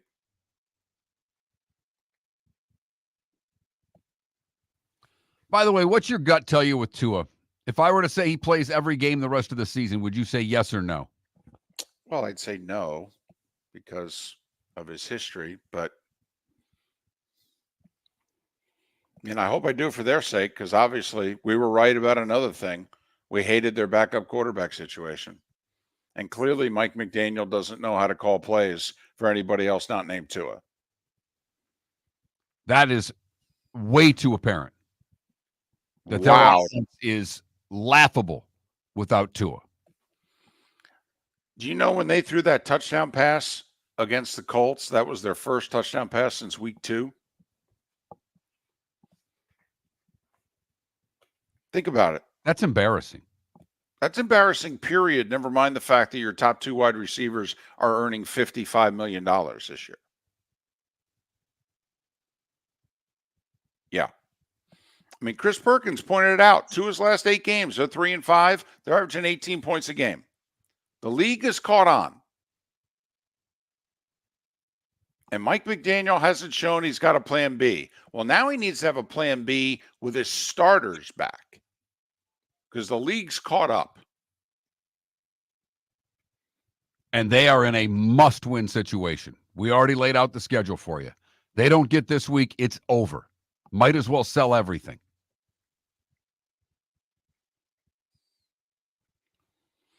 It just makes you live in such a world of regret, though. I mean, they're 2-4. They easily could be 4-2. If they had a backup quarterback. If they had a better coach. Golly. Even if they had just gotten one of the two. Miller and Moulton. Good, bad, and ugly. What's on tap? Today was the day when. It's all coming up next. Thanks for listening. Never fall over until you get a brand new rug. Oh, no! Ketchup bottles act normal till you're wearing a new shirt. Oh, you kidding me? And rocks lie peacefully on the road till the day you get a brand new windshield. Then they fly up off the road and attack without mercy. That's why new windshields from Glass Doctor come with our windshield protection plan. Unlimited repairs and one replacement for 12 months. Don't just fix it, protect it. Glass Doctor. A neighborly company. The Cape Coral Police Department is growing. They are currently looking for police officers and are offering a $10,000 signing bonus to newly hired officers. If you desire a career in law enforcement, or if you are already in law enforcement and thinking about making a move to a better agency, think Cape Coral Police Department. If you're looking for a police department that is committed to excellence, that invests in the highest level of training, state-of-the-art equipment, and some of the highest compensation in all of Southwest Florida, then the Cape Coral Police Department is for you. Visit capecops.com. That's capecops.com. Visit Jason and Todd at the Diamond District. When you enter the Diamond District, you will quickly discover what makes Jason and Todd so unique to Southwest Florida. Within the walls of the Diamond District, you'll find many of America's top jewelry designers who have chosen the Diamond District as their authorized representative in Southwest Florida. Takori, Fana, A. Jaffe, Veragio, Christopher Designs, Shy Creations, Henri Dossi, all names synonymous with excellence, and all proudly showcased at the Diamond District. Mark Miller for Molly Maid. Why Molly Maid, you ask? Trust. Moulton was a customer for 15 years. Affordability. Didn't I just say Moulton was a customer for 15 years? Worry-free services. Our professional house cleaners are fully insured and a 24-hour warranty. Call Molly Maids today at 239-774-5839. That's 239-774-5839 or online at mollymaid.com/FTMYERS. That's mollymaid.com/FTMYERS. This is Miller and Moulton.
Welcome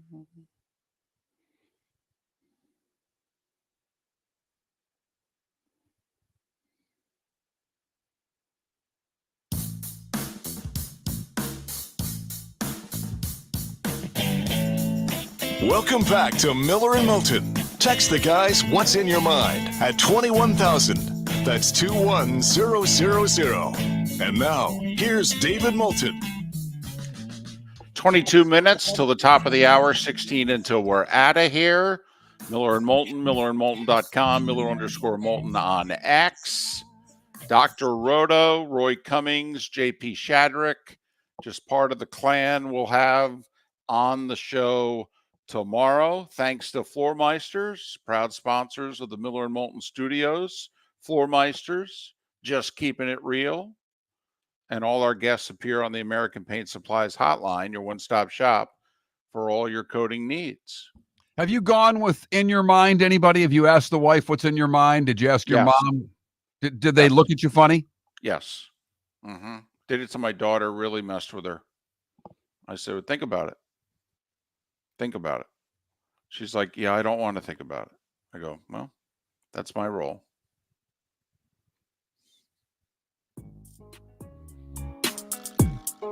It's that time again, nearing the end, but not quite there yet. Here's Mark Miller with Today Was the Day When. We start today in 1921 when the Green Bay Packers play their first APFA game, the forerunner to the NFL. They beat the Minneapolis Marines 7-6 in Green Bay. Always the special teams, David. Joe Frazier dominates in the gold medal match in Tokyo to win the gold medal in the heavyweight boxing division today in 1964. Cassius Clay, Joe Frazier, George Foreman, 3 Olympics in a row, the heavyweight champions in 60, 64, 68. Today in 73, Nixon agrees to turn over the White House tape recordings. Yeah, but he wasn't happy about it. He shouldn't have been. The Blue Jays beat the Phillies 8-6 in Game 6 to win the World Series today in 93. Touch them all, Joe. Joe Carter's walk-off against Mitch Williams. The Jets come back on Monday night. They dubbed it the Monday Night Miracle in 2000, down 30-7 at the end of the third quarter. The Jets score 4 touchdowns and a field goal in the fourth, defeating Miami 40-37 in overtime. And we came on ABC 7 local news live after the game, a game that went overtime, that had all that passing, that had, I believe, Vinny Testaverde hitting Jumbo Elliott for a touchdown during that fourth quarter madness. Adele released Hello today in 2015. The biopic Bohemian Rhapsody was released today in 2018. And in 2019, Kyrie dropped 50 on the T-Wolves, setting a record for points on a debut with the new team. John Heisman, the Heisman Trophy, Johnny Carson, Jim Bunning, if we just went with his baseball, David, Hall of Fame pitcher, 9-time All-Star, threw a perfect game and a no-hitter. That's before he became a U.S. representative for 12 years and a senator for 12 more. In Kentucky. Right. Chichi Rodriguez and Pele all would have celebrated birthdays today. Weird Al Yankovic. What's that? The no-hitter for Jim Bunning, by the way, on Father's Day, first of a doubleheader at Shea against the Mets. Weird Al Yankovic is 65. Doug Flutie is 62. Ryan Reynolds is 48. And Nick Bosa is 27. What did I miss, David? You didn't miss anything. I mean, Dr. Zhivago was released today. That's about it. You hit all the, You got all the hits. Time to see life a little bit differently. Here's Mark Miller with the good, the bad, and the ugly. What you got, Mark?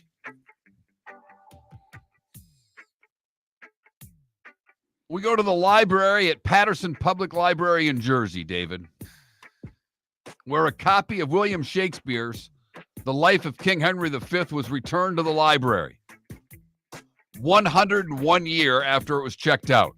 Wow.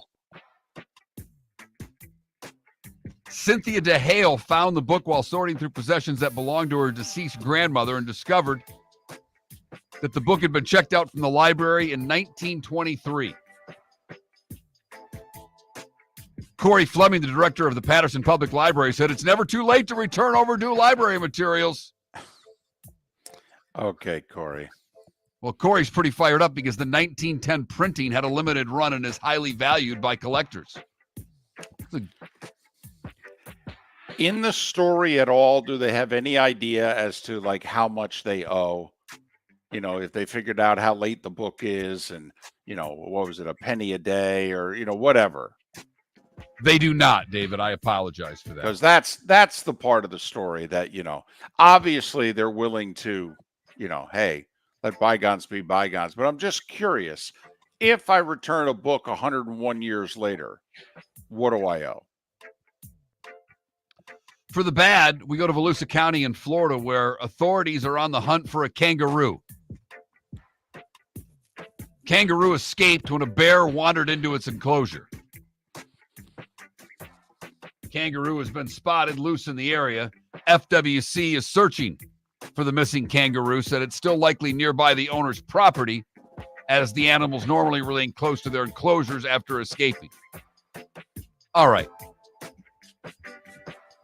If you have an enclosure for a kangaroo,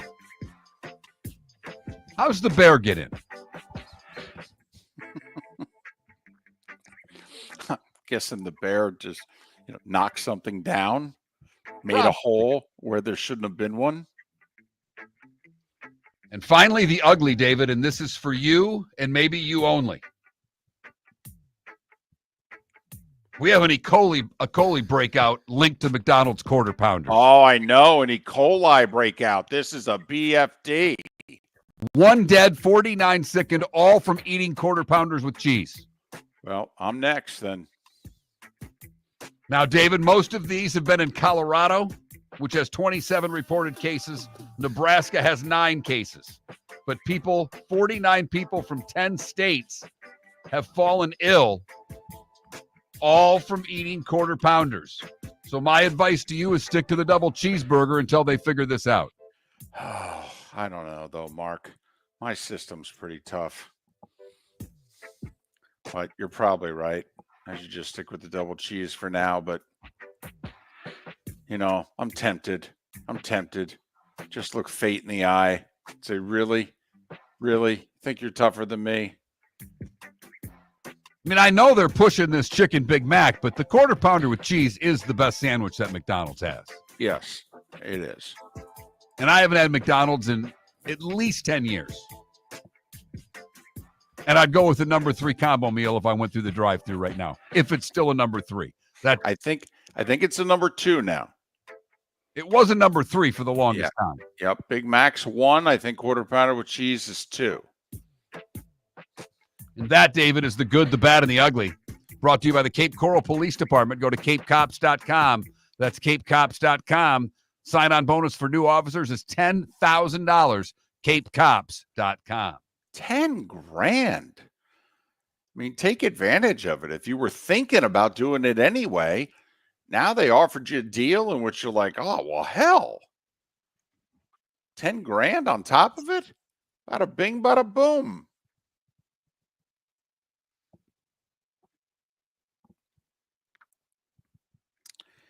Well, we got college football tonight, and boy, do we have a couple of humdingers. I mean, we've got undefeated Liberty at winless Kennesaw State, Mark. You can't get that just anywhere. And do you want to get it anywhere is the question. It's on CBS Sports Network at 7 o'clock. Liberty, a 25.5-point favorite against 0-6 Owls of Kennesaw. Jacksonville State, a 19.5-point favorite tonight at home on the Deuce. ESPN2, they're hosting Middle Tennessee State. Now, TNT had the double dip yesterday, so you know what you're getting tonight. You're getting the four-letter network with the NBA double dip. Early, Milwaukee and the Sixers. Let me get this straight, right? It's no Embiid and no Paul George? Right. First game of the year. That's correct. They're not healthy enough to play. Yet, didn't both guys play in the Olympics? They did. Okay. Yep. For what it's worth, Orlando and Miami to face the Heat. But 7:30, Milwaukee, Philadelphia. 10 o'clock, Phoenix and the Clippers. No Kawhi for the Clippers. Don't know when there will be Kawhi for the Clippers, by the way. No, he started the season out indefinitely with that knee again. Uh-huh. Yep.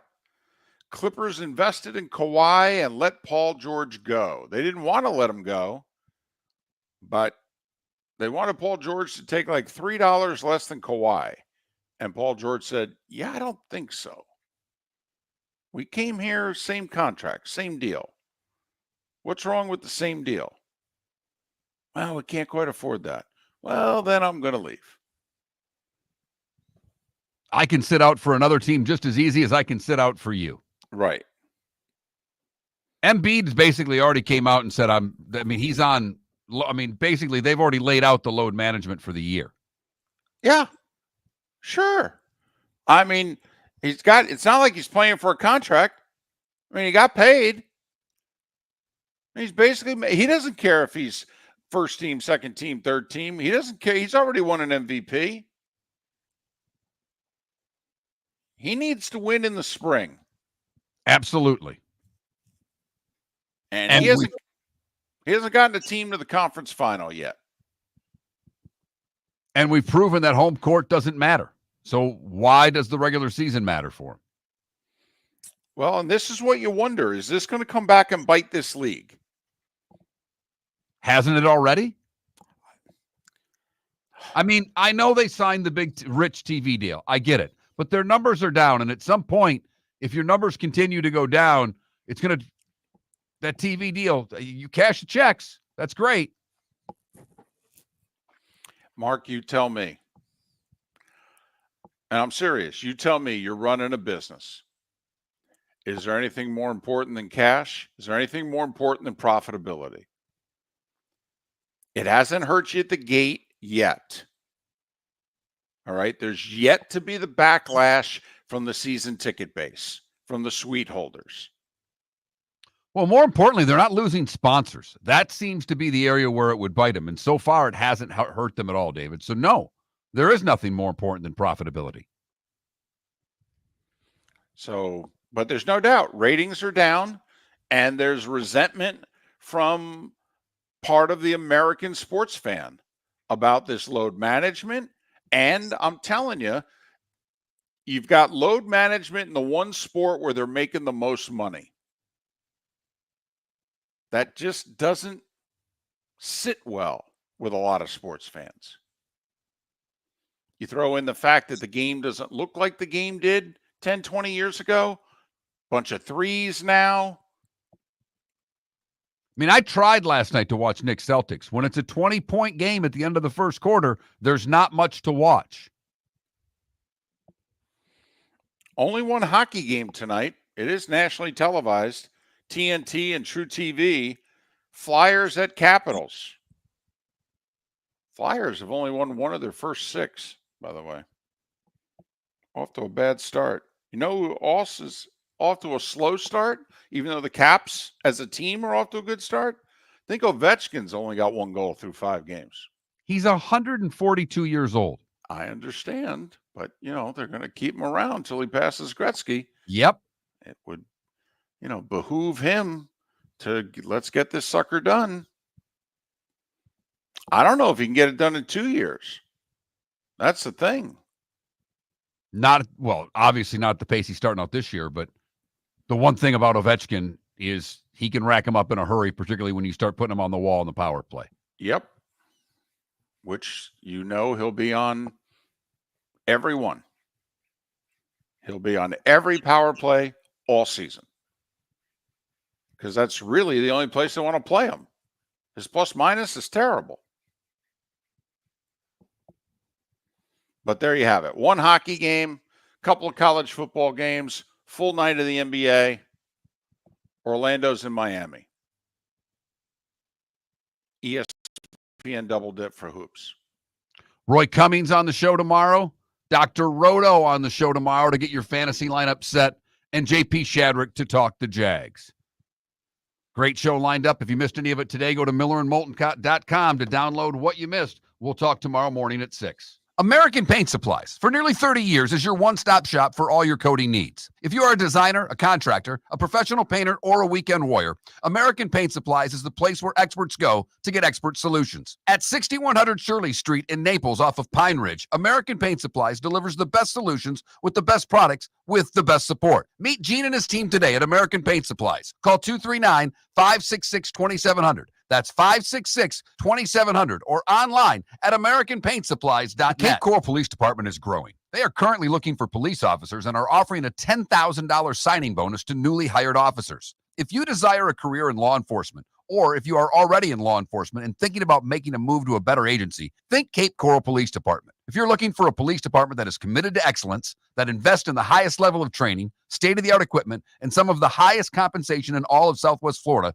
then the Cape Coral Police Department is for you. Visit capecops.com. That's capecops.com. Gentlemen, as your wife mentioned getting new flooring, but you don't want to go through the hassle, well, go see the Floor Meisters in Naples next to Costco. They understand your time and money are important, so they'll make it as painless as possible. With a huge in-stock selection of carpet and Cortec, they can get you the floor your wife's been asking for. They carry wood, vinyl, carpet, and tile. If you do it yourself, no problem. They can handle that as well. So go see TJ at the Floor Meisters and tell them, just keeping it real. Do you have a sleep problem but don't want to wear a CPAP mask? This is Mark Miller for Sleep Treatment Direct. The mask wasn't working for me, and I didn't think I had an alternative. I do. We all do. They have such simple alternatives with greater success than the mask. Visit sleeptreatmentdirect.com. That's sleeptreatmentdirect.com. And if you are like me and your CPAP machine isn't working for you, it's time for a change. Call 239-444-1741. That's 239-444-1741. Sleep Treatment Direct. Sleep safe and sound. At Physical Therapy and Balance Centers, our goal is to help you love your life. When your life is sidelined by an injury, dizziness, surgery, or condition keeping you from doing what you love, we're here to help you heal and feel your best. Our therapist evaluation will determine the root cause of your health challenges, resulting in a unique treatment plan customized just for you. Visit www.physical.com to find your nearest location and see how we can help you love your life. Mark Miller for Molly Maid. Why Molly Maid, you ask? Trust. Moulton was a customer for 15 years. Affordability. Didn't I just say Moulton was a customer for 15 years? Worry-free services. Our professional house cleaners are fully insured and a 24-hour warranty. Call Molly Maids today at 239-774-5839. That's 239-774-5839 or online at mollymaid.com/FTMYERS. That's mollymaid.com/FTMYERS. This is Miller and Moulton.